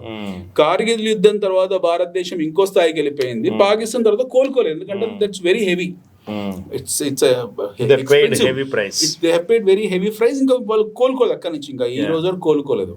ఏదో చైనా కొద్ది సీ ప్యాక్ అని చెప్పి వాళ్ళు ఈ రోజు పాకిస్తాన్ అనేది ఒక చైనాకు ఒక బానిస. పాకిస్తాన్ ఏ స్థాయిలో ఉందంటే చైనా వాళ్ళకు గాడిదలను సప్లై చేస్తుంది. They are supplying donkeys to China. So they have nothing to supply. వాళ్ళు మన ఇందాక అనుకున్న న్యాచురల్ రిసోర్స్ ఏవైతున్నాయో వాళ్ళకు మనకన్నా ఎక్కువ న్యాచురల్ రిసోర్స్ విభజనలో వచ్చాయి. దేశ విభజన సందర్భంలో 75% of fertile land has gone to them. At the same time మన వాటర్ ట్రిబ్యూటరీస్ ఏవైతున్నాయో అంతర్వాహినులు వాళ్ళ దగ్గర ఎక్కువ ఉన్నాయి. సో ఖనిజాలు కానివ్వండి, కాపర్ కానివ్వండి, ఈవెన్ గోల్డ్ డిపాజిట్స్ కానివ్వండి, సిల్వర్ డిపాజిట్స్ కానివ్వండి, బాక్సైట్ కానివ్వండి, మ్యాంగనీస్ కానివ్వండి, వాళ్ళకే ఎక్కువ వెళ్ళాయి. మనకేమంత గొప్ప రాలేదు. ఎందుకంటే దాని ఖైబర్ పఖ్తూన్ ఏదైతుందో ఆ రీజన్, ఆ టెరైన్ అవుతుందో హై ఆల్టిట్యూడ్ అవన్నీ కూడా ఖనిజాలకు సంబంధించిందే. బట్ వాళ్ళకు ఆ బుర్రా తెలివి లేదు దాన్ని ఎలా వాడుకోవాలని. ఈ మొత్తం ప్రాసెస్లో పాకిస్తాన్ కంప్లీట్గా విచ్ఛిన్నం అయిపోయింది. ఈ రోజు 4-5 ముక్కలు అయిపోతాయి. మనం చేయాల్సిన అవసరం లేదు, వాళ్ళే చేసేసుకుంటారు. నన్ ఆఫ్ అవర్ బిజినెస్ అది వాళ్ళు ఏం చేసుకుంటారు అనేది. బట్ మనం ఎట్లా రిటాలియేట్ చేస్తున్నాం అనేది. మన దేశం చాలా గొప్ప సార్, మనము చాలా సహృదయం. ఎందుకంటే ఆన్ ఎమర్జెన్సీ బేసిస్ పాకిస్తాన్ నుండి ఇస్లామాబాద్, కరాచీ, రావల్పిండి హాస్పిటల్లో ఇక్కడ చాలా చిన్న అంటే మన డిస్ట్రిక్ట్ హెడ్ క్వార్టర్ లాంటి హాస్పిటల్స్ అవన్నీ కూడా వాళ్ళ దగ్గర ఉన్న కార్పొరేట్ హాస్పిటల్స్, మన జిల్లా స్థాయి హాస్పిటల్ అవన్నీ కూడా ఎయిమ్స్ అనేది out of their imagination. So అక్కడ నుంచి పేషెంట్లు ఎవరికైతే ఎమర్జెన్సీ కార్డియాక్ అరెస్ట్లు ఉన్నా, లేకపోతే చాలా దగ్గర కదా మనకు అమృత్సర్ కానివ్వండి, లేకపోతే ఢిల్లీ కానివ్వండి, టక్కున వీసాలు తీసుకొని మనకు టూరిస్ట్ వీసాల్లో మెడికల్ ఎమర్జెన్సీలో వచ్చి ఆపరేషన్ చేయించుకుంటారు. కొన్ని 100 మంది, కొన్ని 1000 మందికి ఇలా జరిగి ఉంటాయి. మనం చాలా రెగ్యులర్గా వాళ్ళకు మెడికల్ ఎయిడ్ ఇస్తూ వెళ్ళాము. బజరంగి భాయ్జాన్లో కూడా చూసాం. సో మనకి ఎప్పుడు మనం వాళ్ళకు రెగ్యులర్గా మెడికల్ ఎయిడ్ ఇస్తూ ఉంటాం. కరోనా టైంలో వ్యాక్సిన్లు కూడా ఇచ్చాం మనం. We keep on giving lot of medical aid to them. ఇదంతా ఈ జనాలకు మన ప్రభుత్వాలు చెప్పుకోరు, మార్కెట్ చేసుకోరు. వాళ్ళకి ఎప్పుడు మనం వ్యాక్సినేషన్లు ఇచ్చాం వాళ్ళకు సంబంధించి we have done lot of help to them in terms of health care. But అక్కడ వాళ్ళకి విశ్వాసం లేదు. అవి విషసర్పాలు, సపోలాలు అంటారు వాటిని. వాడికి ఎక్కడ విశ్వాసం ఉంటుంది? మనం ఏదైనా చేయండి మళ్ళీ గజవాయింది, ఎటు చేసినా వాడు మళ్ళీ తిరిగి వచ్చేసి వాడు గజవాయిన్ దగ్గర అయిపోతాడు. వాళ్ళ చిన్నప్పటి నుంచి వాళ్ళ బుర్రల్లో, బ్రెయిన్లో ఎక్కిచ్చేశారు. మీరు మన దేశము this you are talking about radicalized society. Entire society has been completely radicalized. 99% society radicalize అయిపోయింది. మీరు ఒక యూట్యూబ్ పట్టుకొని వెళ్ళండి, మీరు ఇండియా మీద మీ ఒపీనియన్ ఏందనంటే వాడు ఫస్ట్ చెప్పేది ఇండియా మన దుష్మన్ అంటాడు. మీరు చూడండి ఎవరినైనా సరే. అదే మన మేబీ మీరు ఒక స్వీపింగ్ స్టేట్మెంట్ ఇస్తున్నట్టుగా అనిపిస్తుంది. లేదు, ఐఎమ్ నాట్ గివింగ్. పాకిస్తాన్ లో మామూలు ప్రజానికము ప్రతిరోజు కింద మీద పడి దుర్భర, వాళ్ళు వాళ్ళకు తినకున్నా they are very very very clear that India is their enemy. For them India is enemy. ఇది మనం గుర్తుపెట్టుకోవాలి. Blanket statement. అట్లా అంటే భారతదేశంలో కూడా సగటు భారతీయునికి పాకిస్తాన్ అంటే ఈవెన్ మన మీడియా కూడా ఒక క్రికెట్ మ్యాచ్ జరుగుతుంటే ఏం రాస్తారు? దాయాది దేశాల మధ్య మనం రాస్తాము, వాళ్ళు దాయా దేశాలు ఏం రాయారు, వాళ్ళు శత్రు దేశాలను రాస్తారు. వాళ్ళు మనని ఎలా చూస్తారు? ఆ దేశం మనం ఎలా చూస్తుంటే శత్రు దేశం అనే చూస్తుంది. వాళ్ళ చిన్నప్పటి నుంచి పిల్లలకు భారతీయులు అంటే శత్రువులు, మీరు అడగండి, మనకు స్వాతంత్రం ఎవరితో వచ్చింది? బ్రిటిష్ వాళ్ళతో వచ్చింది. 1947 ఆగస్ట్ 15 మనకు వచ్చింది, ఆగస్ట్ 14 వాళ్ళకి వచ్చింది. ఎవరి ద్వారా మనకు స్వాతంత్రం వచ్చింది? బ్రిటిష్ వాళ్ళతో పోరాడుతూ వచ్చింది. మన పుస్తకాలు ఇది రాసాం మనం. వాళ్ళ పుస్తకాలు ఏం రాశారో తెలుసా? మీకు ఎవరి ద్వారా స్వాతంత్రం వచ్చింది అంటే భారతదేశం ద్వారా విడిపోయిన ద్వారా మాకు స్వాతంత్రం వచ్చింది, భారతదేశం నుంచి పోరాడి స్వాతంత్రం తెచ్చుకున్నారు. బుక్స్ లో రాశారు అఫీషియల్ గా. They have return in there books. నేను ఒకటి చెప్పనా, చాలా బ్లంట్ గా, తెలంగాణ రాష్ట్రం ఏర్పడిన తర్వాత ఈ రోజు మీరు తెలంగాణ వాడే, నేను తెలంగాణ వాడిని. సమైక్యాంధ్ర పాలకుల నుంచి మేము మా స్వయం ప్రతిపత్తి సాధించుకున్నాం, మా సొంత రాష్ట్రం తెచ్చుకున్నాం అంటాం మనం. అవును, అంటామా? అంటాము. విజయవాడలో ఉండే మన మిత్రునికి కలుక్కుమంటదా అనదా? అంటది. సో కాబట్టి అది ఏం చేయగలుగుతారు చెప్పండి దాన్ని. నేను దాని గురించి అనట్లేదు, అక్కడ నుంచి స్టార్ట్ అవుతుంది చెప్తున్నా. ఇక్కడ మనం విజయవాడ నుంచి, ఆంధ్ర నుంచి మనము సమైక్య పాలకుల పీడన నుంచి బయటపడి మన స్వర రాష్ట్రం ఏర్పరచుకున్నాం. తర్వాత వాస్తవమా కాదా? ఏది వాస్తవమే. తర్వాత ఏం చేసాము, మనం మన పెళ్లి సంబంధాలు జరిగితే, మన రాకపోకలు ఉంటే సగం మంది హైదరాబాద్లో ఉంటారు. మనం వస్తుంటాం, వెళ్తుంటాం, విజయవాడకి వెళ్తాం, తిరుపతికి వెళ్తే సగం మంది తెలంగాణలో ఉంటారు. మీరు ఈ మధ్యలో యాదాద్రి వెళ్తే సగం మందికి ఈస్ట్ వెస్ట్ గోదావరిలో ఉంటారు. రాష్ట్రం ఏర్పడ్డ తర్వాత మీకు ఏ రోజైనా సరే ఇది తెలంగాణ, ఇది ఆంధ్ర అని ఏర్పడే కనపడిందా?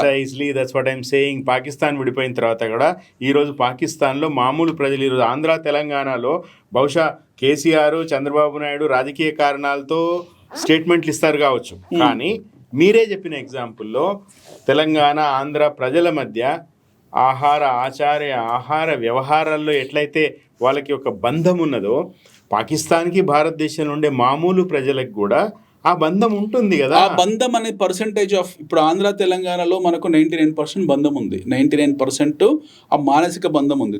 సాటి తెలుగు వాళ్ళము ఒకప్పుడు కామన్ కల్చర్లో ఉన్నాము. రాజకీయంగా మనకు ఇంకొక విషయం, తెలంగాణ ఆంధ్ర అనేది విడిపోవడానికి సంస్కృతి రాజకీయ నేపథ్యాలు పక్కన పెట్టండి. 12 కోట్ల మందిని 2 రాష్ట్రాలు కాదు, 4-5 రాష్ట్రాలు చేయాల్సిన అవసరం ఉంది. అమెరికాలో 20-30 కోట్ల మందికి 50 రాష్ట్రాలు ఉన్నాయి. మన దేశంలో 150 కోట్ల మందికి 30 రాష్ట్రాలే ఉన్నాయి. అసలు ఆ విషయానికి వస్తే మనం 100 రాష్ట్రాలు కావాలి. తప్పులేదు అందులో, టెక్నికలీ స్పీకింగ్. సో సంస్కృతి ఎక్కడ పోదు, మన ఆచార వ్యవహారాలు ఎక్కడికి పోవు. అదే బందర్ లడ్డు మనం తింటాం, ఇదే సర్వపిండి వాళ్ళు తింటారు. మన సంస్కృతికి ఏం వచ్చే నష్టం లేదు, లేదా మన భావోద్వేగాలకు వచ్చే నష్టం లేదు. కులం దగ్గర మీరు శ్రీశైల్ రెడ్డి గారు రేపు పొద్దున మీకు మంచి సంబంధం వస్తే ఆంధ్రారెడ్డి అమ్మాయిని మీ అబ్బాయి చేసుకుంటాడు ఖచ్చితంగా. సో మనము ఆలోచించాల్సింది ఏంటంటే, ఈ 2 రాష్ట్రాల మధ్యలో జరిగింది మనం దానికి పాకిస్తాన్కి ఆపాదించలేము. ఉండాలి అంటున్నా నేను, లేదు కానీ ఉండాలి అంటున్నాను. ఉండాలి అంటే వాళ్ళు సరసోంక సాగు తింటారు, మనం సరసోంక సాగు తింటాము. మనం కరాచీ బేకరీ మన దగ్గర ఉన్నది. చాలా చాలా చాలా ఆహారానికి సంబంధించి కానీ ఆచారానికి ఉర్దూ భాష వాళ్ళు మాట్లాడతారు, మనం మాట్లాడతాము. ఒక విషయం గుర్తుపెట్టుకోవాలి సార్, ఈ థాట్ ప్రాసెస్ మన పాలకులు మనకు ఇలా మన పాఠ్య పుస్తకాల్లో మన పాలకులు ఇలా మాట్లాడలేదు. నిన్న కూడా రాబర్ట్ వాద్రా వాళ్ళకు అనుకూలంగానే మాట్లాడడం తప్పిస్తే ఇక్కడ ఉన్న హిందువులకు కానీ భారతీయులకు కానీ అనుకూలంగా నేను భారతీయులకు వ్యతిరేకంగా మాట్లాడడం లేదు, మీరు పాకిస్తాన్లకు వ్యతిరేకంగా మాట్లాడడం లేదు. మనము we are here to discuss the core problems. Core problem is the ideological bankruptcy of Pakistan. That is a core problem. వాళ్ళు కంప్లీట్గా రాడికలైజ్ అయిపోయారు. వాళ్ళని చిన్నప్పటి నుంచే విషం పెట్టి పున్నమి నాగు సినిమాలో చిరంజీవి పాకిస్తానీ లీడర్స్ అనండి, not Pakistani people. Pakistan entire regime, I'm talking of leaders kada, regime, the mindset and ideology of Pakistan. The ideology of Pakistan అంటే ఎవరు? వాళ్ళ విధానకర్తలు ఎవరైతే ఉన్నారో వాళ్ళు తయారు చేసుకున్నారు, ఈరోజు ప్రజలే తయారు చేయబడ్డారు. మీకు 99% జనాలకు చిన్నప్పటి నుంచి అదే పెంచి పెంచి పెంచి పోషించేప్పటికి వాళ్ళు అలాగే తయారైపోయారు. వాళ్ళ ఆర్మీ ఇప్పుడు ఏం చేద్దాం, పాకిస్తాన్ ప్రపంచ పటంలోంచి వైప్ చేద్దాం. మనకేం అవసరం అని చేయడానికి వాళ్ళే వైప్ అవుట్ అయిపోయారు. మనకు ప్రజలతో ఇష్యూ లేదు కదా, మనకు ప్రజలతో సంబంధం లేదు. మన ఇష్యూ ఎవరంటే, మన issue is the radicalized section of people who are attacking India. ఆ రాడికలైజ్ సెక్షన్ దాంట్లో నాకు కూడా ఏం అభ్యంతరం లేదు. మన రాడికలైజ్ సెక్షన్ ఆఫ్ పీపుల్, అది 100 మంది 1000 మంది 1,00,000 మంది భారతదేశంలో ఉన్న ముస్లిం మేధావులు ఎందుకు తిడుతున్నారు? అదే 1 కోటి మంది మనకు తెలియదు వాళ్ళు ఎంత పెద్ద సెక్షన్. మనకు ఆ వేర్లని తుంచాల్సిన అవసరం మనకు ఉంది. లేకపోతే అది అక్షర్ధామ్ చార్ధామ్ నుండి టెర్రర్ కూకటి వీళ్ళతో ఎగ్జాక్ట్లీ ఇప్పుడు మనం ఇప్పుడు we have to identify the terror ఎక్కడ ఉంది. టెర్రర్ ఇందాక అన్నది, టెర్రర్ అనేది టెర్రరిస్ట్ ఆర్గనైజేషన్ లేదు. టెర్రరిస్ట్ ఆర్గనైజేషన్లో టెర్రర్ లేదు. టెర్రరిస్ట్ ఆర్గనైజేషన్ తయారు చేసిన సంస్థలు ఏవైతే ఉన్నాయో, అంటే ఎస్పెషల్లీ పాకిస్తాన్ ఆర్మీ జనరల్స్, వాళ్ళ their ideology is it terror factory. దాన్ని మనం విషబీజాలని మనం కూకటి వెళ్తే పెగిలించకపోతే ముందు తరాలు, ముందు భవిష్యత్తు అది హైదరాబాద్ వరకు వస్తుంది. మనకు హైదరాబాద్లో లుంబిని పార్కులు ఎందుకు జరిగాయి దాడులు, ఏ మైండ్ సెట్తో జరిగాయి దాడులు? Let's understand. గోకుల్ చాట్లో ఆ దాడులు ఎందుకు జరిగాయి, లేదా లుంబిని పార్కులు ఎందుకు దాడులు జరిగాయి, దాని వెనకాల ఏ ఆలోచన విధానం ఉంది, దాని వెనకాల ఉన్న నేపథ్యం ఏంటి, భావజాలం ఏంటి, let us come from there. అది రేపు పొద్దున యాక్చువల్లీ అనిల్, లుంబినిలో జరిగిన దానికంటే కూడా నిన్న కాశ్మీర్లో జరిగింది చాలా తీవ్రం అనిపిస్తుంది. వాళ్ళు they have sent a message. ఇప్పుడు గోకుల్ లుంబినిలో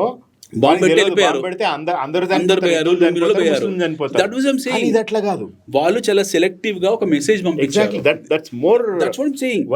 వాళ్ళు సెలెక్టివ్ గా మెసేజ్ పంపించారు. నేను మొదటి నుంచి చెప్తున్న పాయింట్ అది. బాంబు పెట్టి డిటోనేట్ చేసుకొని, ఇప్పుడు హమాస్ వాళ్ళు వస్తారు ఇజ్రాయెల్లో, వాడు బాంబు పెట్టుకొని పేల్చుకుంటాడు. అందులో అరబ్ వాళ్ళు పోతారు, అందరు పోతారు.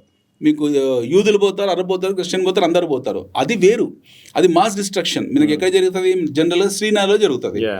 మనము ఇక్కడ మన సమస్య ఏంటంటే, దేశంలో జమ్మూ కాశ్మీర్లో ఇష్యూ ఉంది. జమ్మూ కాశ్మీర్లో ఎథనికల్ క్లీన్జింగ్ చేయాలని ఒక సెట్ ఆఫ్ పీపుల్ రెడీ అయ్యారు. వాళ్ళు ఎథనికల్ క్లీన్జింగ్ చేసే ప్రాసెస్లో రకరకాల డిటనేషన్స్ పెట్టుకుంటూ వెళ్తున్నారు. ఆర్మీ క్యాంపుల మీద దాడి చేస్తున్నారు. Will come to that. They wanted to send a message. మసాకర్లో ఒక మెసేజ్ పంపించారు వాళ్ళు. Our target is male. Ghazwa Hind purpose ఏంటి? మగవాన్ని చంపేసి స్త్రీని లోపరుచుకోవడం. హారం అంటే అదే కదా. So it's a very clear indication what they have given. నిన్న జరిగిన టెర్రర్ అటాక్లో ఏదైతే ఉందో, this is not been done by normal person. మనకు పెహల్గాం నుంచి 50 కిలోమీటర్లో మీకు పైన్ ఫారెస్ట్ ఉంటుంది. ఒక 40-50 కిలోమీటర్లో పైన్ ఫారెస్ట్ ఉంటుంది. ఆర్మీ వచ్చి రెస్క్యూ చేసే టైం కూడా వీడు ఇవ్వలేదు. వాడు చాలా సెలెక్టివ్గా 40-50 మంది గ్రూప్ని సెలెక్ట్ చేసుకున్నాడు. ఆ 40-50 మంది గ్రూప్ దగ్గరికి వెళ్ళిందే 2-3. వాళ్ళు వెళ్ళి వాడు పైంట్లు ఇప్పారు, జిప్ ఇప్పారు, చూసారు, కాల్చి పడేశారు, అంతే సింపుల్. ఇంకా ఏమీ లేదు అక్కడ. విమెన్ వదిలేశారు. నౌ ఇది అంతే ఈజీ టాస్క్ కాదు. ఇది ఏ లష్కరీ తోబానో, జైషే మహమ్మద్ ఇలాంటి వాళ్ళు చేసే టాస్క్ కాదు ఇది. This is been done by trained personnel, well trained army వాళ్ళు చేసే పనే ఇది. దీని వెనకాల ఆర్మీ మాస్టర్ మైండ్ ఉంది. ఆర్గనైజేషన్ క్లెయిమ్ చేసుకుంది కదా, they are offshoot of Lashkar-e-Taiba. వాళ్ళు క్లెయిమ్ చేశారు, అయిపోయింది.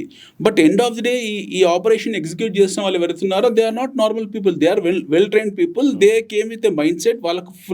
వాళ్ళకి అంతా ఇంజెక్ట్ చేసి పంపించారు. నీ టాస్క్ ఏంటి, నీ రోడ్ మ్యాప్ ఏంటి, నీ టార్గెట్ ఆడియన్స్ ఎవరు అనేది కంప్లీట్గా వాడు వచ్చాడు. అదొక మెషిన్ని ప్రోగ్రామ్ చేసినట్టు వచ్చాడు, టార్గెట్ చేశాడు. అక్కడ నుంచి వాళ్ళు ఎస్కేప్ అయ్యారు. అక్కడ నుండి ఆ పక్కన అడవుల్లోకి వెళ్ళిపోయారు. తర్వాత బట్టలు మార్చుకొని వెళ్ళిపోయి ఉంటారు అక్కడ నుండి. లేదా వీళ్ళు దొరికితే ఒక లేపేస్తారు మన ఆర్మీ. అంతగానే ఎక్కువ ఏం చేయలేరు. బట్ ది ఐడియా ఈజ్ ఇలా ఇంకెన్ని జరుగుతాయి. సమస్య శ్రీనగర్లో లేదు, సమస్య జమ్మూ కాశ్మీర్లో లేదు, సమస్య లేలో లేదు, సమస్య పెహల్గాంలో, సమస్య లడఖ్లో లేదు. సమస్య మీకు రావల్పిండిలో ఉంది, సమస్య లాహోర్లో ఉంది, సమస్య కరాచీలో ఉంది, సమస్య ఇస్లామాబాద్లో ఉంది. ఇక్కడ ఉన్న క్యాంప్స్ ఆపరేట్ చేస్తున్నాయి అనుకుంటే, ఈ ఆపరేటర్స్ ఎవరుతున్నారో they are operating from there and they are targeting India. భారతదేశం వచ్చేప్పటికి వాళ్ళకు ఈ దేశంలో చాలా సెలెక్టివ్గా టార్గెట్ చేసి చంపి ఒక మెసేజ్ పంపించారు. There are 3-4 reasons here. ఒకటి, వాళ్ళకు అంతర్గతంగా చాలా ఆర్థిక ఇబ్బందులు ఉన్నాయి, వాళ్ళు సర్వనాశనం అయిపోయి ఉన్నారు. అక్కడ ప్రజల మైండ్ సెట్ డైవర్ట్ చేసుకోవాలి ఒకటి. రెండోది, జేడీ వ్యాన్స్ మన భారతదేశానికి వచ్చాడు. అంతమందుకు ట్రంప్ వచ్చినప్పుడు, లాస్ట్ టైం ట్రంప్ వచ్చినప్పుడు ఇలాంటి దాడులు జరిగాయి. నిన్న ఉపాధ్యక్షుడు వచ్చాడు, అమెరికా ఉపాధ్యక్షుడు వచ్చాడు. మోడీ, ప్రధానమంత్రి మోడీ సౌదీలో అంటే గల్ఫ్ కంట్రీస్తో రిలేషన్షిప్ చాలా బలపరిచారు. అంటే Saudi vent A head and started inducting Bhagavad Gita in there books. మన తాలూకు పౌరాణిక ఇతిహాసాలను కూడా వాళ్ళు వాళ్ళ పుస్తకాల పాఠ్యాంశాలుగా చేర్చుకున్నారు. ఇది జీర్ణించుకోలేకపోతున్నారు, ఎందుకంటే దే వాంటెడ్ టు బికమ్ ఖలీఫత్ ఫర్ ముస్లిం. ఇక్కడ ఒక్క నిమిషం మిమ్మల్ని ఆపుతా. ఇప్పుడు మీరు చెప్తున్న పాయింట్స్ నాకు నిజంగా చాలా సంతోషం కలిగిస్తున్నాయి. I appreciate Modi on this. And దీని నుంచి తీసుకోవాల్సిన సారాంశం ఏంటంటే, ప్రేక్షకులకు చెప్పేది నేను, హిందువులు ముస్లింలు శత్రువులు అయితే మోడీ గల్ఫ్ కంట్రీస్తో సుహృద్భావ సంబంధాలు ఎందుకు నెలకొల్పుతాడు, సౌదీ అరేబియా భగవద్గీతను ఎందుకు ఇన్కార్పొరేట్ చేస్తుంది. సో దీని నుంచి మనం అందరూ తీసుకోవాల్సిన లెసన్ ఏంటంటే, ఇప్పుడు జరుగుతున్నది టెర్రర్కి సంబంధించిన అటాకు, పాకిస్తాను భారతదేశానికి సంబంధించిన ఇష్యూ అంతే తప్ప హిందూ ముస్లింలకు సంబంధించిన బై అండ్ లార్జ్ రిఫ్ట్ గా దీన్ని చూడొద్దు. కాదు ఎవరు కూడా ఈరోజు సోషల్ మీడియాలో రాస్తున్న వాళ్ళు కానీ, వాట్సాప్ యూనివర్సిటీ మేధావులు కానీ, సైలెంట్ గా ఉన్న ముస్లిం మేధావులు కానీ గమనించాల్సింది, కేసీఆర్ గారు చెప్పినట్టు గంగా జమున తహజీబో లేతే ఇట్లాంటివి ఈరోజు మోడీ చేస్తున్న ప్రయత్నం. మీరే చెప్తున్నారు, సౌదీ మొన్న మోడీని వాళ్ళు రక్షణ ఇచ్చి పంపించారు. సో ఇది చాలా మంచి విషయం. ఇది I think it's good point that you brought out. మన కంక్లూడింగ్ రిమార్క్స్ కి ఒక మంచి మెసేజ్ కూడా మనం ఇస్తున్నాం. మొన్న మాల్దీవ్స్ అధ్యక్షుడు వస్తే we have funded them financially. ఎందుకంటే చైనా వాళ్ళని బిట్రే చేసింది మాల్దీవ్స్ ని. When Maldives has betray China, first అతను ఏ దేశంకి వెళ్ళలేదు, he has come to India మోజు. కాబట్టి భారతదేశంలో ఉండే హిందువులు భారతదేశంలో ఉండే ముస్లింలను శత్రువులుగా చూడొద్దు. భారతదేశంలో ఉండే ముస్లింలు భారతదేశంలో ఉన్న హిందువుల పట్ల మీరు అపనమ్మకంతో ఉండొద్దు. That's what I want to say. See, for a Pakistani terrorist, it doesn't mean whether it's a Hindu or a Muslim. No, నేను మన దేశం గురించి మన దేశంలో ఉన్న మేధావులు, మన ప్రాబ్లం ఏంటంటే మన ప్రజలు మన పబ్లిక్ ఈ డెప్త్ అర్థం కాదు. మన పబ్లిక్ ఏంటంటే దీని బ్యాక్గ్రౌండ్ అర్థం కాదు. ఇంతసేపు నేను ఆపరేషన్ పైథాన్ చెప్పాను, ఆవిడ వెళ్ళి ఆ టైంలో మనం వెళ్ళి కరాచీ పోర్ట్ ని ధ్వంసం చేసి పడేస్తే వెన్నెముక విరగొట్టేస్తాం మనం. Blasted entire Karachi port, Karachi harbour మొత్తం ధ్వంసం అయిపోయింది, రావణ కాష్టం జరిగింది. అది ఎప్పుడు జరిగింది? 1971లో. ఉపేక్షించి ఇంకా ఓపిక బట్టి నశించిపోయి మనం ఆ పని చేసాము. ఇప్పుడు ఆ పరిస్థితికి వస్తున్నాము. ఆ టైంలో దెబ్బతిన్న పాకిస్తాన్ మళ్ళీ కోలుకోవడానికి 20 ఏళ్ళు పట్టింది. దాని తర్వాత కార్గిల్ యుద్ధం జరిగింది. దాని తర్వాత మొత్తం కొలాప్స్ అయ్యారు, కంప్లీట్ రాడికలైజ్ అయిపోయారు. ఈ రోజు ఆర్మీ చేతుల్లో ఉంది. పాకిస్తాన్ ఆర్మీ జనరల్స్ అందరూ కూడా ఎక్కడ ఉంటారు? లండన్ లో ఉంటారు, గల్ఫ్ లో ఉంటారు, దుబాయ్ లో ఉంటారు. వాళ్ళ పిల్లలు ఎప్పుడు కూడా పాకిస్తాన్ ఇస్లామాబాద్ ప్రభుత్వ స్కూల్లో చదువుకోడు. వాడి హెల్త్ కోసం లాహోర్, కరాచీకి వెళ్ళాడు. ఈ గో టు లండన్. మన దగ్గర అట్లా కాదు. మనం సుందర్ పిచ్చైని, సత్యనాథలని, లేకపోతే తులసి గబాడ్ని ఇలాంటి వాళ్ళని ప్రొడ్యూస్ చేస్తుంటే వాడు లష్కర్-ఏ తోయిబాని, జైషే మొహమ్మద్ని తయారు చేస్తున్నాడు. చూడండి, 2 డిఫరెంట్ ఫ్యాక్టరీస్. ఈ ఐడియాలజికల్ ఫ్యాక్టర్స్ ఎప్పటికి కలవవు. ఇది మనం గంగా జమున తయారు అనేది మనకు భారతదేశానికే వర్తిస్తుంది. రెండోది, ఇదే షోలో మనం ఎన్నోసార్లు నిజాం రాజుని, ఎన్నోసార్లు మనము ఉస్మానియా పాలకులని మెచ్చుకున్నాం, టర్కీని మెచ్చుకున్నాము. ఎన్నోసార్లు ఎన్నోసార్లు మా రాజు అని గర్వంగా చెప్పాను. Plenty of times I told that Mir Osman Ali Khan is a visionary far beyond to his times అని ఎన్నోసార్లు అన్నాను. బట్ ఈ పర్టికులర్ ఇష్యూ వచ్చేప్పటికి ఇది యూనివర్సల్ ఇష్యూ కాదు. మనకు సౌదీతో మంచి రిలేషన్షిప్ ఉంది, ఇరాన్తో రిలేషన్షిప్ ఉంది, we had a very great relationship with ఇరాక్తో ఉంది, మనకు జోర్డాన్తో ఉంది, సిరియాతో ఉంది, అండ్ ఫర్ దట్ మ్యాటర్ ఖతార్తో ఉంది. అంతిమంగా అనిల్, నేనేమంటున్నా, మీరు చెప్తున్న అన్ని కూడా వాస్తవాలు, మీరు చెప్తున్నాయి కూడా చాలా బాగున్నాయి. సో ఈ రోజు భారతదేశంలో హిందువులు కానీ ముస్లింలు కానీ అర్థం చేసుకోవాల్సింది, ఇది టెర్రరిజంతో సంబంధం ఉన్న క్రాస్ బార్డర్ ఇష్యూ తప్ప ఇది భారతదేశంలో హిందువులు ముస్లింలు కొట్లాడుకొని సావడానికి ఇంకొక రీజన్ కాకూడదు అంటున్నాను నేను. ఇది కాకూడదు. అవుతూ వాళ్ళంతా పిచ్చోళ్ళు ఇంకొకలేడు. అట్లా వీళ్ళు కొట్టుకుంటే, ఒకవేళ హిందువులు ముస్లింలు ఈ సబ్జెక్ట్ని తీసుకొని దీన్ని ఖండించకుండా, ఇప్పుడు మేధావులు ఏం చేస్తున్నారు, దీన్ని మణిపూర్కో యూపీకో లింక్ పెడుతున్నారు. అరే అక్కడ వాడు పైంటిప్పి జిప్పిప్పి చెక్ చేసి వాడు ఎవడో చంపిండ్రా బాబు అంటే, అది కాకుండా మణిపూర్లో జరగలేదా, యూపీలో జరగలేదా అని మాట్లాడుతాం. మణిపూర్, యూపీ గురించి మనం తర్వాత చర్చించవచ్చు. దాని వెనకాల మళ్ళీ mix up things. Here it is a bloody selective killing. Having agreed to that, మనం చివరికి వద్దాము. ఈ రోజు భారతదేశము how is it going to react, and ఇప్పటికీ మనకు కొన్ని తెలుస్తున్నాయి. మనం ఇండస్ వ్యాలీ ట్రీటీ క్లోజ్ చేసాము. ఇండస్ వ్యాలీ ట్రీటీ అవుతుందో, మనము ఈ వాటర్ ట్రీటీ అవుతుందో, మనం నీళ్ళు ఆపామంటే ఇస్లామాబాద్ చీకట్లోకి వెళ్ళిపోతుంది. First thing they have not expected. బహుశా ఎక్స్పెక్ట్ చేసి ఉండొచ్చు. పాకిస్తాన్ పాలకులు వాళ్ళ ప్రజలతో సంబంధం లేదు, వాళ్ళకి తెలుసు వాళ్ళు అడుగుతుంటారని. They know that people are in poverty. అక్కడ మీకు వాళ్ళ కరెన్సీ, మన కరెన్సీ కన్వర్ట్ చేస్తే అక్కడ కేజీ టమాటా మీకు 300 రూపాయలు ఉంది, కేజీ ఉల్లిగడ్డ 500 రూపాయలు ఉంది. అక్కడ తినడానికి కూడా ఏమీ లేదు. దే ఆర్ అబ్సల్యూట్లీ చాలా దారుణమైన పరిస్థితిలో ఉన్నారు.